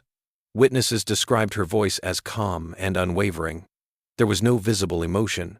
Once the reading was complete, she turned to Charles Gustaf, removed the regalia of state, and handed them to him one by one. The regalia included the royal scepter, orb, and key symbols of power and governance. Finally, she removed the crown from her head and placed it before him. The gesture was deliberate and silent. He accepted each item without speaking. A royal clerk stepped forward and read the formal confirmation of succession. Members of the Diet, in turn, stood and gave their assent. Reports from those present described the moment as tense, surreal, and unforgettable. One nobleman wrote, "Never before has a monarch stepped down with such stillness. It was as if she was already a shadow." A Danish envoy present at the scene described it as a funeral for power. Following the ceremony, Charles Gustaf was formally recognized as King Charles X of Sweden. He was crowned 2 days later in a separate ceremony. Christina did not attend. She remained in her private chambers, having completed her role as queen. She requested no farewell celebrations and declined a state procession. Instead, she packed her belongings, books, manuscripts, clothing, and personal relics and prepared to leave Sweden. Within weeks, she left for the continent, officially for rest and travel. But few believed that was the full story. She brought only a small entourage, avoided the public eye, and slipped away quietly. Her departure, while understated, carried enormous symbolic weight. This wasn't exile, scandal, or illness, it was a choice. A reigning queen had walked away from power, not because she had to, but because she wanted to. And in doing so, she rewrote the rules of monarchy. Crossing faiths. The Protestant queen converts to Catholicism. After abdicating the Swedish throne in June 1654, Christina left her homeland under vague pretenses of travel and rest. In reality, her destination was carefully chosen, and her intentions had already been set in motion long before she surrendered her crown. Her secret correspondences, quiet theological inquiries, and curated reading list all pointed to one of the most dramatic shifts of her life, her conversion from Lutheran Protestantism to Roman Catholicism. Sweden, under her father Gustavus Adolphus and the Regency Council, had been firmly Lutheran. The Swedish Church was state-controlled, and religious uniformity was expected of its rulers. Conversion to Catholicism by a monarch current or former was unprecedented, and in practice, viewed as an act of betrayal. Christina knew this. She deliberately concealed her intentions from her council, clergy, and the public, understanding that any hint of Catholic leanings could cause political fallout and possibly block her abdication. Her journey southward took her through Denmark and the German principalities before arriving in the Netherlands. There, in The Hague, she maintained the appearance of a former queen traveling for cultural enrichment. Yet behind the scenes, she was already in contact with Catholic envoys. French Jesuit François Vasseur had begun exchanging letters with her as early as 1651. In 1654, shortly after arriving in Antwerp, Christina began formal instruction in Catholic doctrine under Jesuit guidance. The Jesuits, particularly Giovanni Paolo Oliva and his associates, had been aware of Christina's interests for years. They had received reports from diplomatic channels about her reading habits, her fascination with relics, and her letters requesting Catholic texts. She had read the works of Thomas Aquinas, Teresa of Avila, and Ignatius of Loyola. According to Jesuit records, she had also expressed admiration for the intellectual depth and ritual complexity of the Catholic Church. Two things she claimed were absent from Sweden's Protestant services. On December 24, 1654, Christina entered the city of Innsbruck, Austria. There, in the chapel of the Hofburg Palace, she made her official conversion. The ceremony was private but documented by church officials and imperial witnesses. She was received into the Roman Catholic Church by Cardinal Azzolino's associate, Father Gustavus Dudley, a fellow convert of noble English descent. The Mass of conversion was performed in Latin. Christina swore the Tridentine Oath, renounced Lutheran doctrine, and took communion as a Catholic for the first time. She used her birth name, Christina Augusta, during the rite. No foreign dignitaries or Swedish nobles were present. The secrecy of the event had been intentional. She wished to avoid retaliation against any family or former associates still in Sweden. Only after the ceremony was completed did she authorize the Vatican to publish the news. On January 3, 1655, word reached Rome. Less than a week later, Pope Alexander VII issued a formal statement celebrating her conversion as a triumph of truth over heresy. The announcement shocked Europe. In Sweden, officials were stunned.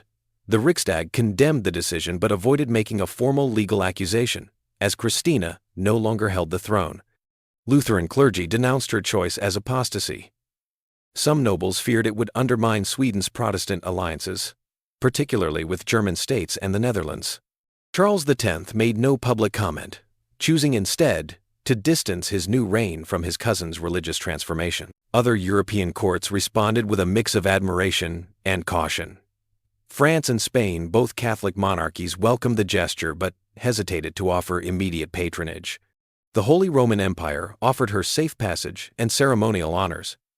Christina, now without a crown, but with considerable fame, moved toward Rome as a Catholic pilgrim rather than a royal figure. In a letter to a Jesuit priest, she wrote, "I have traded the throne for truth." She arrived in Rome on December 20, 1655.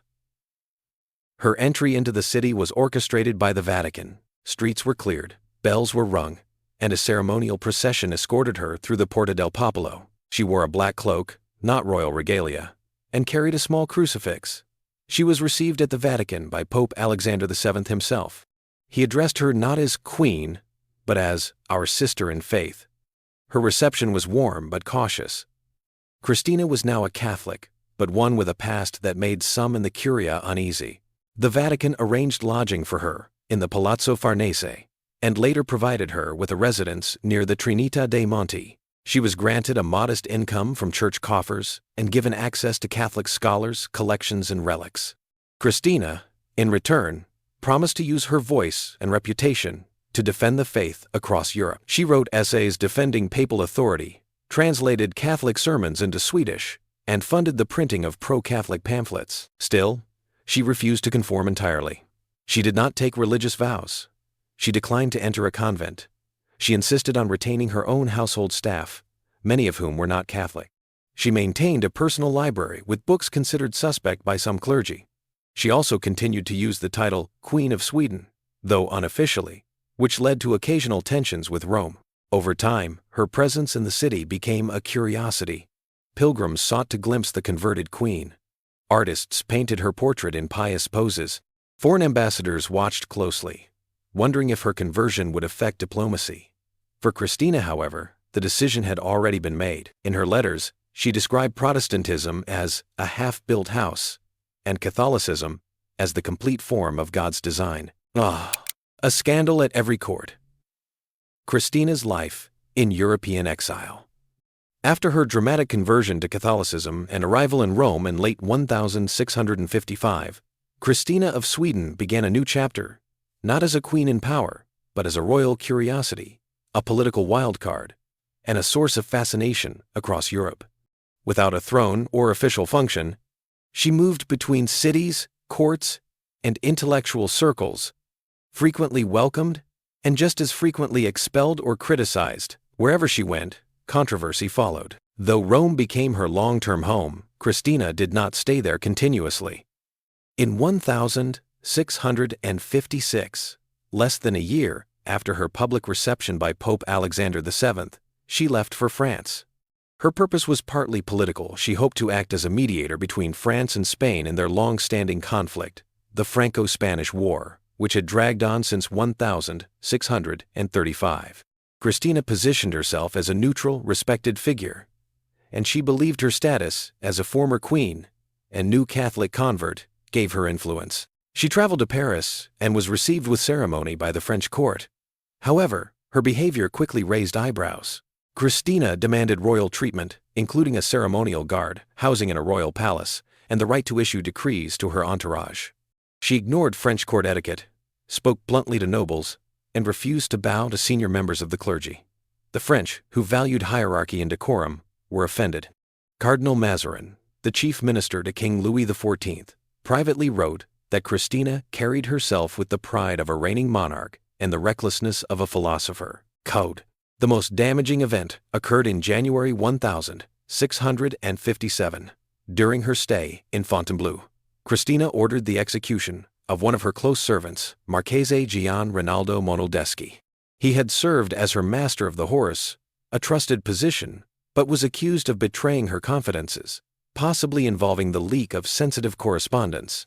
The exact details remain unclear, but what is known is that Christina arranged for his trial and execution to be carried out by her own guards within the royal palace. Monaldeschi was interrogated and then killed by sword in the palace gallery.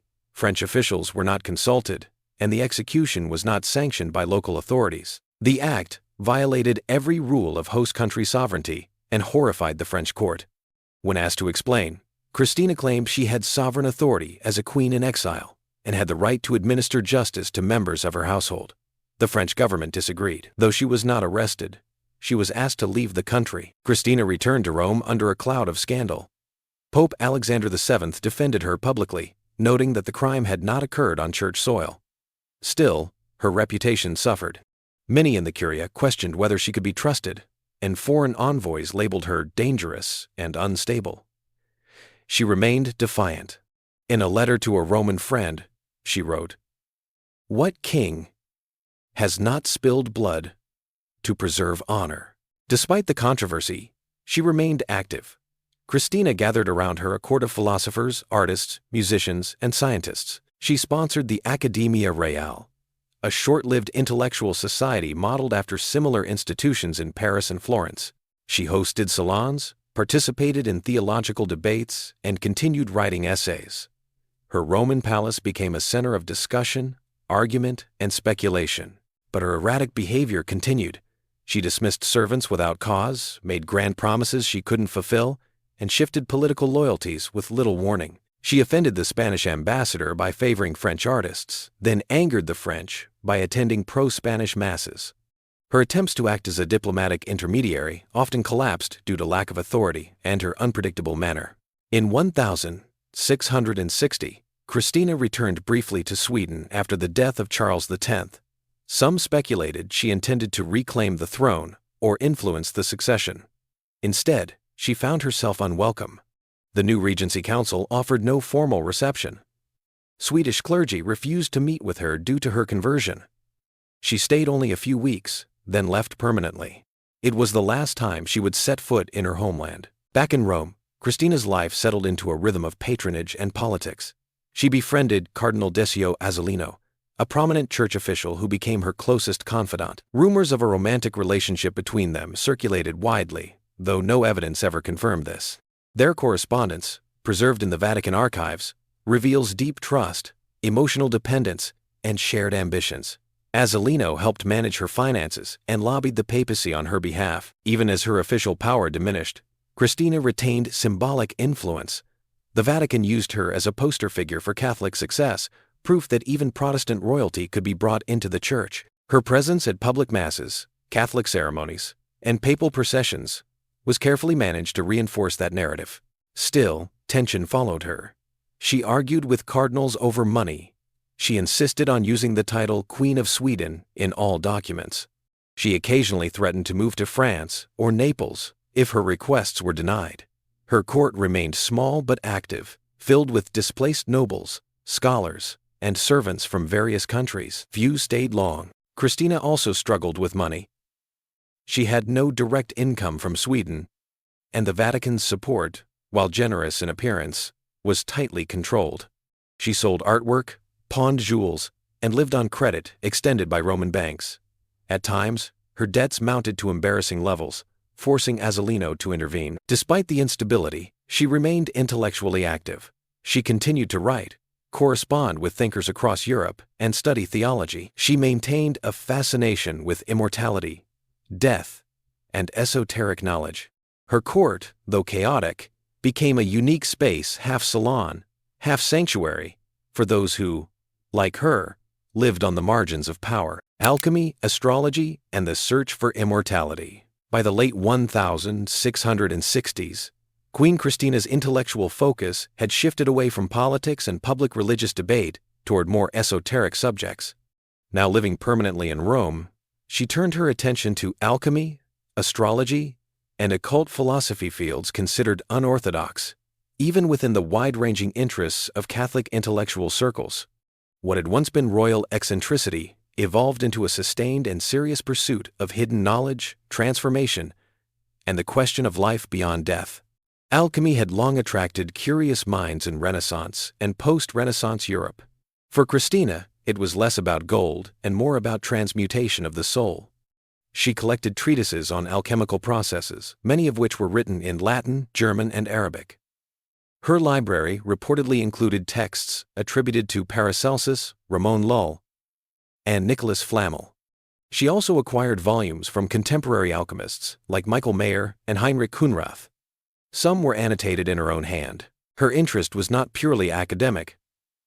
Christina hosted private meetings with practicing alchemists in Rome and nearby cities. One of the best documented figures in her circle was Giuseppe Francesco Borri, a controversial physician and alchemist who had fled prosecution in several Italian states. Borri was known for his claims of miraculous cures, his interest in elixirs of life, and his open defiance of church restrictions on occult knowledge. Christina invited him to her residence more than once. Vatican officials noted his visits but did not intervene directly. Astrology was another of Christina's long-term fascinations. During her reign in Sweden, she had shown interest in horoscopes, lunar calendars, and the timing of royal decisions based on planetary alignments. In Rome, this curiosity became more organized. She commissioned multiple natal charts from professional astrologers and studied texts tracing planetary influence on kingship and human temperament.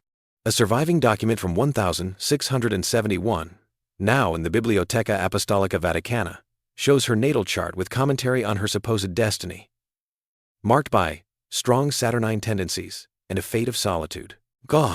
These studies were not without risk. The Catholic Church had condemned astrology that claimed to predict human will or divine action. Still, exceptions were made for philosophical study, and Christina navigated this boundary carefully. She framed her interest in cosmic influence as part of understanding creation, not challenging doctrine. Letters to Cardinal Azzolino reveal how she defended her practices as natural philosophy. In one note she wrote, "I do not seek signs, I seek the pattern in the divine machine." The search for immortality, both physical and spiritual, was a common thread in her pursuits. Christina read writings on the Philosopher's Stone, but she was also drawn to metaphysical concepts of inner transformation. She believed that alchemy offered more than material change. It offered symbolic tools for purifying the self. This belief aligned with her earlier religious interests and her ongoing obsession with death. Rather than fearing the afterlife, she saw it as a realm that could be approached through knowledge, not just faith. She also became interested in the mystical traditions of other faiths. Christina ordered translations of Kabbalistic texts and read Latin summaries of Sufi writings brought to Europe by Jesuit missionaries. Her curiosity extended to Eastern practices of meditation and theories of reincarnation, though she did not adopt these ideas formally. Her notes show fascination with the idea that the soul could be reshaped or moved beyond death. Christina's personal rooms reflected these evolving beliefs. By 1672, her private study included cabinets of rare minerals, vials of tinctures, astronomical charts, and several mechanical devices used to track time and planetary movement. She decorated her writing desk with astrological symbols and displayed images of Hermes Trismegistus alongside Christian saints. She began referring to her chamber as a theater of reason, a place where earthly and divine questions could be examined together. Her relationships shifted accordingly. While she remained close to Cardinal Azzolino, many members of the papal court grew distant. Some viewed her as intellectually unstable or dangerously unorthodox. A few suspected she was working with secret societies, an accusation that has never been proven. Foreign ambassadors noted her reputation for strangeness. In a 1673 dispatch to Vienna, one envoy wrote, "The Queen entertains the stars in bottles. Her palace smells of sulfur and secrets." Despite growing isolation, she retained some influence.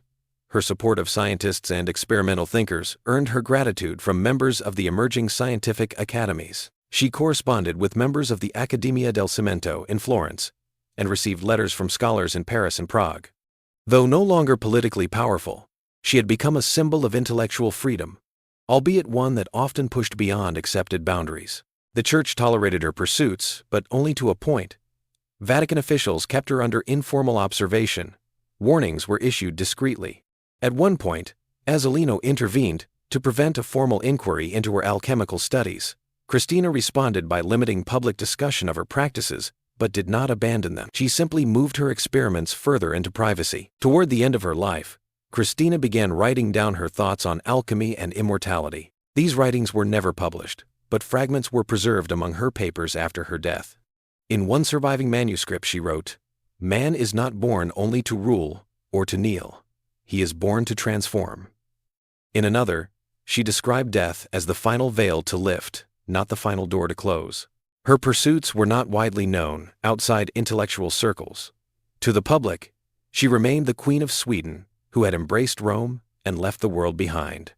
But to those who entered her study, she was something different, a seeker of patterns behind the material world, a former monarch searching for eternal meaning in fire, stone, and stars.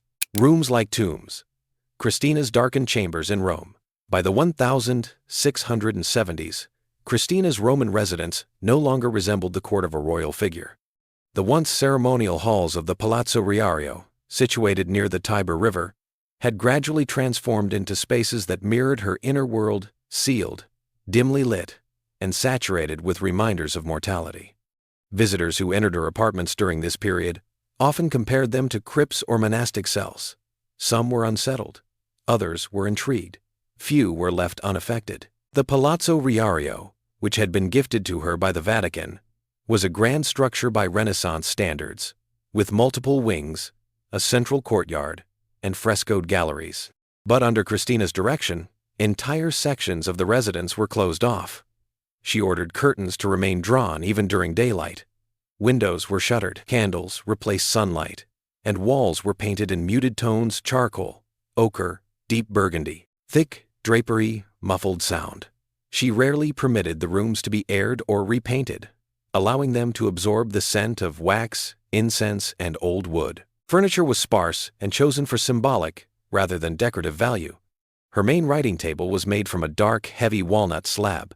Beside it, a skull carved from alabaster sat beneath a cloche. The walls were lined with shelves of theological and esoteric texts, some bound in leather, others stacked loosely in Latin, Italian, and Swedish. Above one doorway hung a painting of Saint Jerome in the desert, meditating on death. Another wall bore a still life of extinguished candles and a broken hourglass. These were not eccentric flourishes. They were deliberately curated, part of a living environment constructed to mimic contemplation, silence, and decay. Servants followed strict instructions. They were not to speak unless spoken to. They were to move quietly, wear soft shoes, and never open doors without knocking twice. Christina often referred to her private quarters as the cloister and expected them to operate more like a convent than a palace. Meals were taken alone or with one or two confidants. Music, once common in her court, had been reduced to occasional chamber pieces, slow, meditative works played on a single viola da gamba or harpsichord. Lighting followed a precise rhythm. Christina insisted that candles be extinguished at certain hours and relit only with a specific prayer. She refused gas lamps, preferring flame. Some rooms were never fully lit at all, just enough light to move through them or read a single page. A visiting scholar in 1676 described her study as half shadow, where the queen read by a single taper, surrounded by bones and books. The bedrooms were the most unusual. Christina slept not in a royal bed, but on a narrow platform draped in dark velvet, modeled after the coffin-like structure she had used in Sweden. The bed was set apart from the wall, allowing her to walk around it as if viewing a tomb. At its head, she kept a crucifix and a reliquary containing a fragment of a saint's cloth. She sometimes placed personal objects in the bed beside her letters, prayer cards, or notes for the next day. She instructed her attendants to maintain silence as she slept.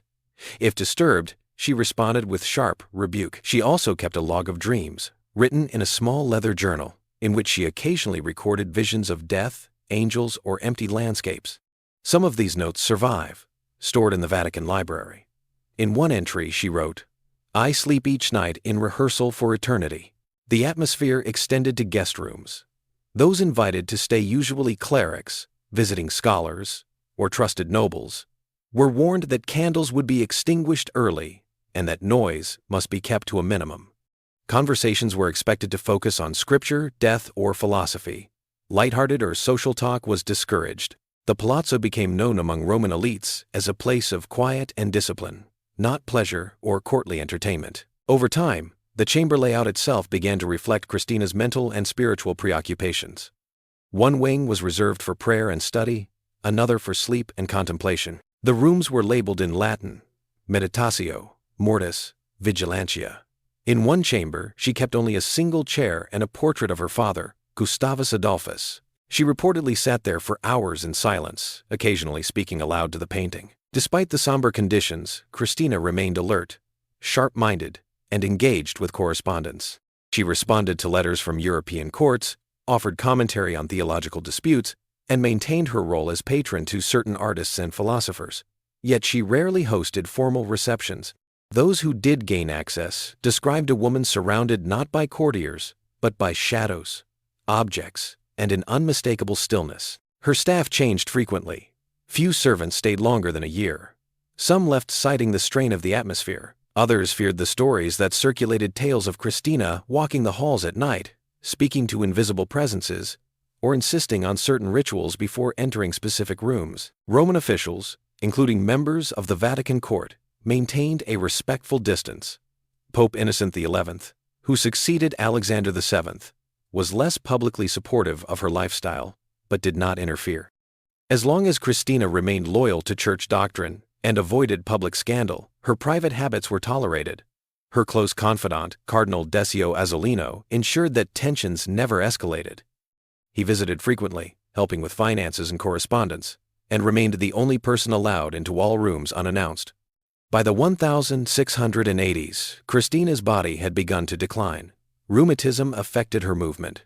Her sleep grew irregular. Still, she maintained the same order. Each candle extinguished by hand. Each room entered with purpose. The palazzo, once a gift of papal diplomacy, had become a chambered tomb for the living silent, sealed, and shaped by the mind of a queen who no longer sought the world's gaze. Power without a crown.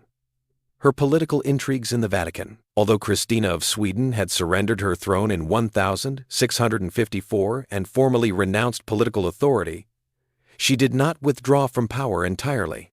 Instead, she redirected her influence into a more complex arena, ecclesiastical diplomacy, and cultural patronage within Rome. While she had no formal office in the Vatican, Christina quickly became a behind-the-scenes operator, leveraging her unique status as a royal convert and intellectual to gain access to corridors of influence few lay people ever entered. Her arrival in Rome had been orchestrated with a great ceremony in 1655, and the Vatican continued to support her publicly. But beyond ceremonial appearances, Christina maneuvered within a more subtle and often volatile world, one of cardinals, secretaries, and foreign envoys. Fluent in Latin and familiar with the protocols of European courts, she understood how to use personal relationships, intellectual prestige, and religious legitimacy to gain favor and sometimes to disrupt. Christina's primary connection inside the Vatican was Cardinal Decio Azzolino. A rising figure within the Curia, Azzolino had strong ties to Pope Alexander VII and later Pope Clement IX. His correspondence with Christina began shortly after her conversion, and over the years, the two developed a deep trust. While there is no proof of a romantic relationship, they worked in close political partnership. Azzolino acted as her informal representative, advising her on church affairs and helping to shield her from internal scrutiny when her interest pushed boundaries. One of Christina's goals was to influence the selection of key church figures. Although she had no voting power in papal conclaves, she used her relationships to promote the advancement of clerics who aligned with her theological views. She regularly received visitors from France, Spain, and the Holy Roman Empire, many of whom were aware that she could act as a channel to certain factions within the Vatican. Diplomatic correspondence from the 1660s and 1670s confirms that foreign embassies occasionally sought her input on Vatican appointments.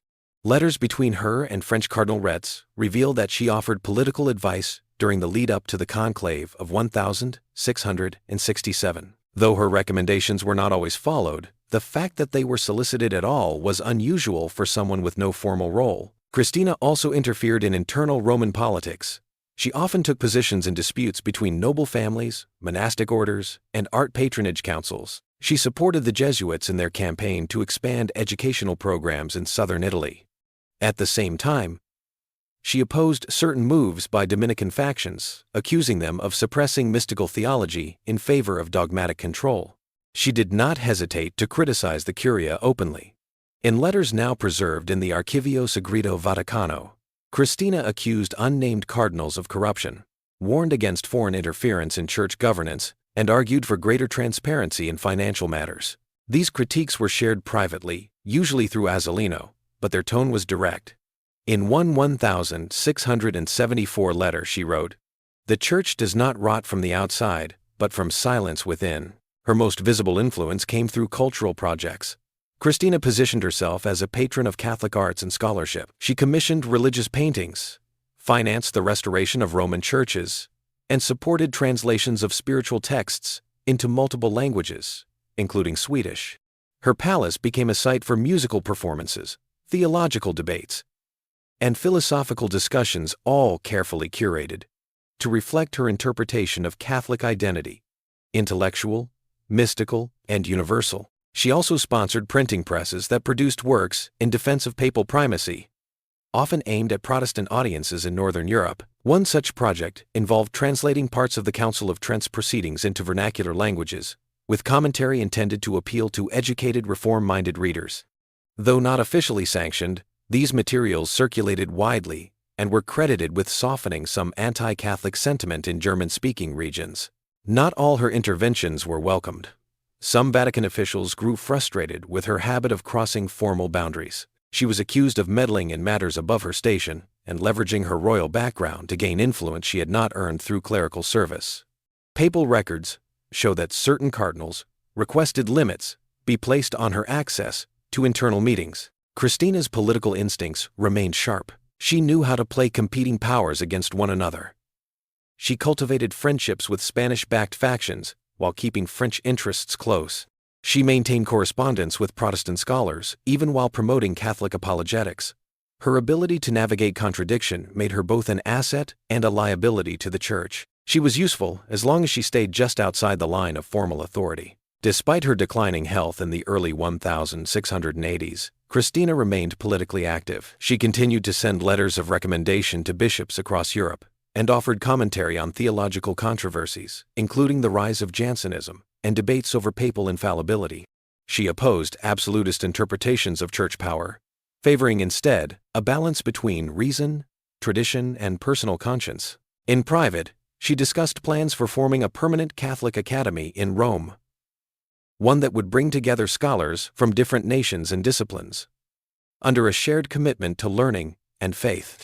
Though the plan never materialized, her vision inspired future institutions like the pontifical academies that emerged in the 18th century. By the time of Pope Innocent XI, Christina's influence had waned somewhat.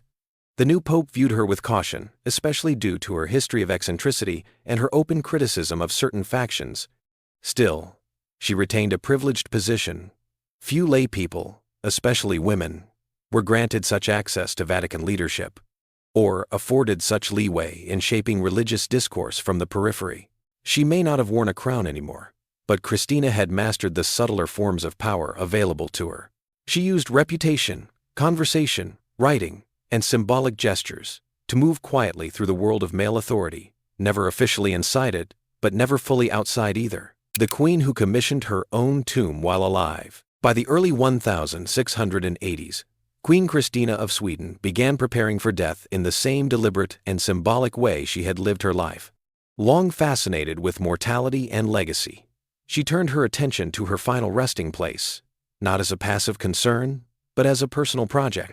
Unlike most royals whose burial was arranged posthumously by court officials or dynastic custom, Christina took control of the process herself, commissioning her tomb while she was still alive, specifying the location, design, and even the rituals that would accompany her funeral. She chose St. Peter's Basilica in Rome as her burial site, a location reserved for popes, saints, and Catholic royalty.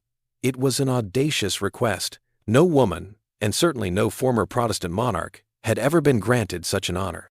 But Christina had spent decades cultivating her relationship with the Vatican, donating to church projects, supporting Catholic causes, and demonstrating personal loyalty to the papacy.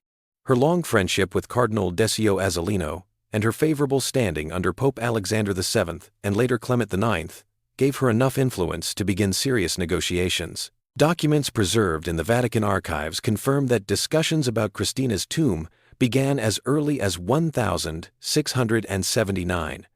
She submitted a formal request for interment within the grotto beneath St. Peter's, where the most elite Catholic figures were buried. Though some members of the Curia hesitated, citing protocol, her case was strengthened by her unique status.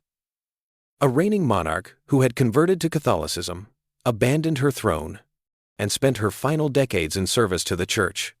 The request was ultimately approved, though no public announcement was made at the time. Christina took an active role in the tomb's design. She selected a modest site near the tombs of several popes, but insisted the decoration remain restrained. She did not want a grand sarcophagus or elaborate statuary. Instead, she opted for a black marble slab engraved simply with her name, her title, and her chosen Latin epitaph, Christina Alexandra, Queen of Sweden. She rejected any mention of her abdication or conversion, preferring to be remembered in the broadest possible terms. She explained to Azzolino in a letter, "Let them decide what I was. I have only chosen where I will rest."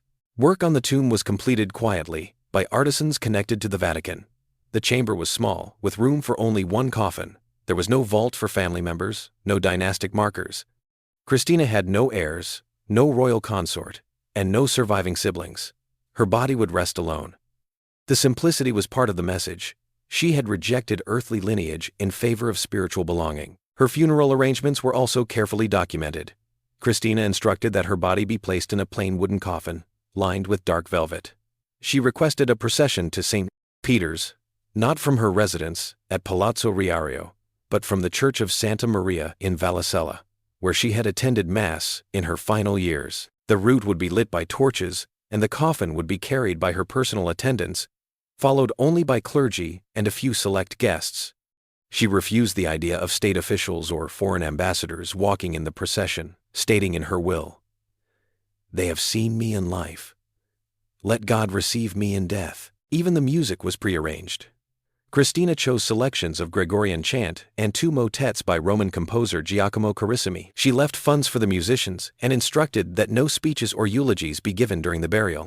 A single reading from the Gospel of John would be read aloud at the final prayer. "In my Father's house are many mansions." Despite the personal nature of her funeral plans, the Vatican insisted on some public recognition. Christina's death would be notable across Europe. As the only woman buried beneath the basilica and the only monarch ever to lie among the popes, her interment would draw attention.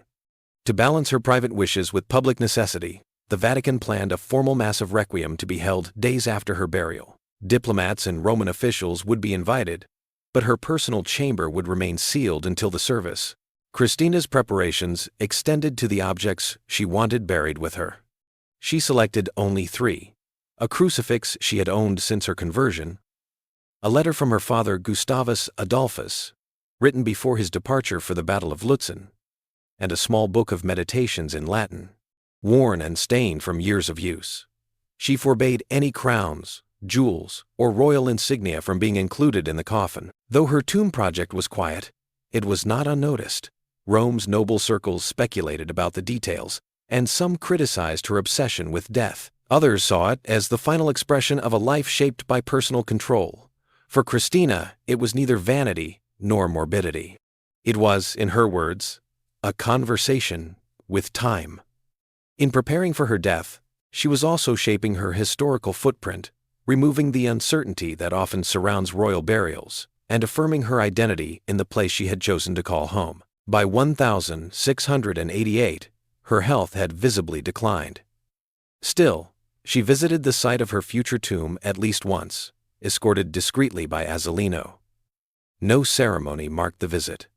There is no surviving record of what she said, but shortly afterward, she began signing letters simply Christina, Rome, dropping all reference to Sweden, royalty, or queenhood. Her focus had narrowed to the final act, sleeping with death. Rituals of the coffin, Bedroom explained. One of the most peculiar details preserved in accounts of Queen Christina's life is her nightly ritual of sleeping in what was described as a coffin-like structure. It was not a symbolic description or a poetic exaggeration. Several witnesses, including servants and visitors to her Roman residence at the Palazzo Riario, noted that she slept in a custom-built bed shaped like a coffin, lined with dark fabric and raised slightly above the floor. The earliest mention of this practice appears in court letters dating back to the late 1640s, when Christina was still reigning in Stockholm. A Danish envoy noted that the queen's bedchamber was austere to the point of discomfort, with minimal furnishings and a narrow wooden structure, like a box, without ornament. He assumed it was for health reasons or personal discipline, but by the time she had moved to Rome in the 1650s, the ritual had become more pronounced. Witnesses described a chamber arranged entirely around this coffin bed, with symbols of mortality placed around the room: hourglasses, crucifixes, extinguished candles, and skull carvings. The bed itself was constructed of dark walnut, shaped in proportion to the body, with high sides and a removable cover. Though not fully sealed, it mimicked the dimensions and feeling of enclosure that a burial casket would impose. Christina reportedly had the bed custom built during her early years in Rome, around 1657.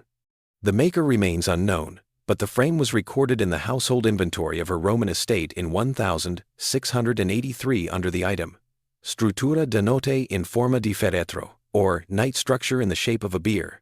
Each night, Christina followed a strict sequence before entering the bed. According to notes from a Swedish valet who briefly served in her household, the queen would first extinguish all lights except one candle, kneel beside the bed for silent prayer, and then write a final line in a small notebook kept at her bedside. This notebook was not a diary in the traditional sense. It contained short lines, often incomplete thoughts, many of them referencing the afterlife, sleep, or purification. No complete copy of the book survives, but fragments were recorded by her attendants after her death. She did not permit anyone to disturb her once the ritual had begun. Even Cardinal Azzolino, her closest confidant, respected this boundary. Entry into her bedchamber during those hours was forbidden except in the event of a fire or medical emergency. Her servants were instructed to check on her only after sunrise, and even then, they were to knock twice and wait for her to respond. The reasons behind this practice were never publicly explained by Christina. She left no formal statement outlining her intentions, but her writings, conversations, and the structure of her living space suggest a philosophical, religious, and psychological framework behind it. The coffin bed represented a symbolic rehearsal for death, what she considered the ultimate preparation. The Jesuits in Rome, particularly those in Christina's intellectual circle, were divided in their interpretations. Some saw the practice as a form of spiritual discipline akin to the mortification rituals of certain saints. Others considered it eccentric but harmless, provided it was not rooted in superstition. It is notable that Christina never joined a religious order, nor did she adopt monastic vows. Yet her private rituals bore the marks of extreme asceticism. In Catholic mysticism, there had long been traditions of contemplating death as a means of spiritual awakening. Memento mori images, meditation on one's grave, and even the construction of personal ossuaries. Christina's nightly ritual fit within this larger pattern, but pushed it further by living out the symbol physically. She did not simply contemplate death, she embedded it into her bodily routine. There was also a political dimension to the act. Having abdicated her throne and abandoned the life of a conventional monarch, Christina seemed determined to erase traditional markers of status. Her coffin bed was devoid of royal insignia. Her sleeping gown was described as plain and unadorned. She chose to separate herself not only from the world of Sweden, but from the visual and physical trappings of royal identity. She lived at night as a figure already past earthly power. Not all observers approved. Some Roman nobles mocked the practice in private, calling it a morbid performance. A few speculated that it was meant to provoke the Vatican or draw attention. But those who served her closely reported no theatricality in the ritual. It was performed out of public view, without explanation or spectacle, and rarely discussed even among her household staff. Visitors who gained access to the room described it as hushed and cold, with thick curtains drawn across the windows. The coffin bed sat in the center, flanked by a crucifix and a single wooden chair. On a small table nearby were a candle holder, a basin for water, and a linen cloth. No portraits hung on the walls. The room's silence was considered part of the ritual's design, an atmosphere meant to suspend time. Over the years, Christina's sleep became increasingly irregular. She complained of pain in her joints, difficulty breathing, and waking visions. Yet she maintained the routine. Even in her final illness, in early 1689, when doctors advised more comfort and warmth, she refused to abandon the coffin bed. Nurses were allowed into the chamber, but only under strict rules. When she could no longer write at night, she dictated short prayers to an assistant before lying down. By the end of her life, the coffin bed had become one of the defining features of her legacy. It reflected her long fascination with control, ritual, and symbolic meaning. It was not meant to draw attention, but to center her private world around a single idea: that sleep was a rehearsal, and death a chamber she would one day enter without fear. Legacy of a living relic. Christina's final days and eternal sleep. In the final months of her life, Christina of Sweden moved less, spoke less, and withdrew almost entirely from the small circle that had once surrounded her. Her residence at the Palazzo Riario remained quiet, as it had for years, but the rhythm of the household slowed further. Servants reported that she rarely left her private chambers, even for Mass, and only Cardinal Decio Azzolino was permitted daily visits. Though she was not confined to bed at first, the effects of aging and years of chronic illness had begun to take their toll. By early 1689, Christina had developed a persistent fever accompanied by pain in her chest and joints. Physicians diagnosed what they called a malignant flux, likely a form of internal infection or pneumonia. The treatments administered included warm compresses, broths, and bloodletting. She refused stronger sedatives, claiming she did not want to dull her senses in her final days. She continued her nightly rituals, including prayer, beside her coffin-shaped bed, though she now required assistance to enter it. Records from Azzolino's correspondence note that Christina remained mentally alert, dictating short letters and reviewing documents until the final week of her life. One of her last written messages, addressed to the Vatican Secretary of State, thanked Pope Innocent XI for allowing her continued residence in Rome and requested that no state funeral be arranged beyond what she had previously outlined. She also reconfirmed her desire to be buried beneath St. Peter's Basilica in the tomb she had commissioned years earlier. On April 19, 1689, shortly after sunset, Christina died in her bed at the age of 62. Azzolino was present, along with 2 priests and a servant who had been with her for over a decade.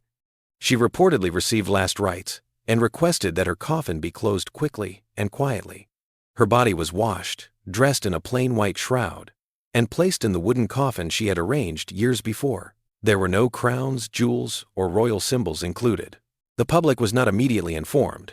The Vatican released a statement the following morning, confirming her death and announcing that her funeral mass would be held at Santa Maria in Vallicella, followed by interment in the grotto of St. Peter's.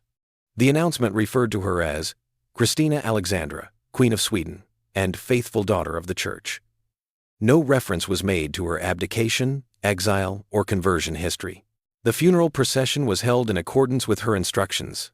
On the night of April 21, torchbearers led a small group of clergy and attendants from the church to the Vatican.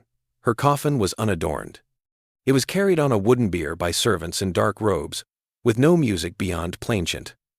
Observers along the route noted the absence of royal display. There were no Swedish flags, no foreign diplomats in procession, and no formal speeches. Upon arrival at St. Peter's, the coffin was taken down into the grotto and placed in the prepared tomb.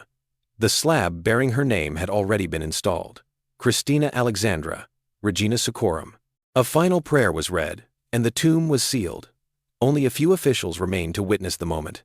The burial was not open to the public. Hours later, when the basilica opened for morning mass, nothing in the upper church signaled the event that had taken place below. The uniqueness of Christina's burial location soon became a subject of quiet discussion in Rome. She remained the only woman and the only monarch from a Protestant nation interred among the popes. The Vatican did not promote the decision publicly, but neither did it hide it. For some, her burial was a symbol of Catholic inclusivity. For others, it was a reminder of her complex role as an outsider within the Church's inner circle. Christina left behind no heirs, no royal court, and no territory. Yet she had become a legend in Rome, a queen without a throne, a Catholic convert without a convent, and a patron of the arts who preferred silence to spectacle. Her possessions were inventoried and divided according to her final will. Books, manuscripts, and artworks were distributed to institutions she supported, including Jesuit schools and several small libraries. Her personal papers, including letters and theological writings, were sealed and later transferred to the Vatican archives. Cardinal Azzolino survived her by only a few weeks. He died in June 1689, reportedly from illness compounded by grief. With his death, the last of Christina's inner circle disappeared. The Palazzo Riario was returned to the papal treasury, and most of its contents were auctioned or reassigned. The room where she had slept surrounded by shadows, candles, and silence was repurposed into a storage area within a few years. In the decades that followed, Christina's name appeared in a wide range of historical accounts. Protestant writers often depicted her as a figure of betrayal or as evidence of Catholic manipulation. Catholic authors, in contrast, praised her as a model convert and a rare example of royal humility. Philosophers and political thinkers referenced her abdication as a unique act of self-determination. Others focused on her eccentric habits, painting her as a symbol of faded nobility or misunderstood genius. Her tomb remained unvisited by the public for many years. In the 19th century, interest revived. Scholars studying the Counter-Reformation re-examined her writings, and biographers began to piece together her intellectual contributions. In 1965, during renovations of the papal crypt, her resting place was confirmed and remarked. Today, her name can still be found on the marble slab in the grotto of St. Peter's, slightly apart from the papal tombs but unmistakably present.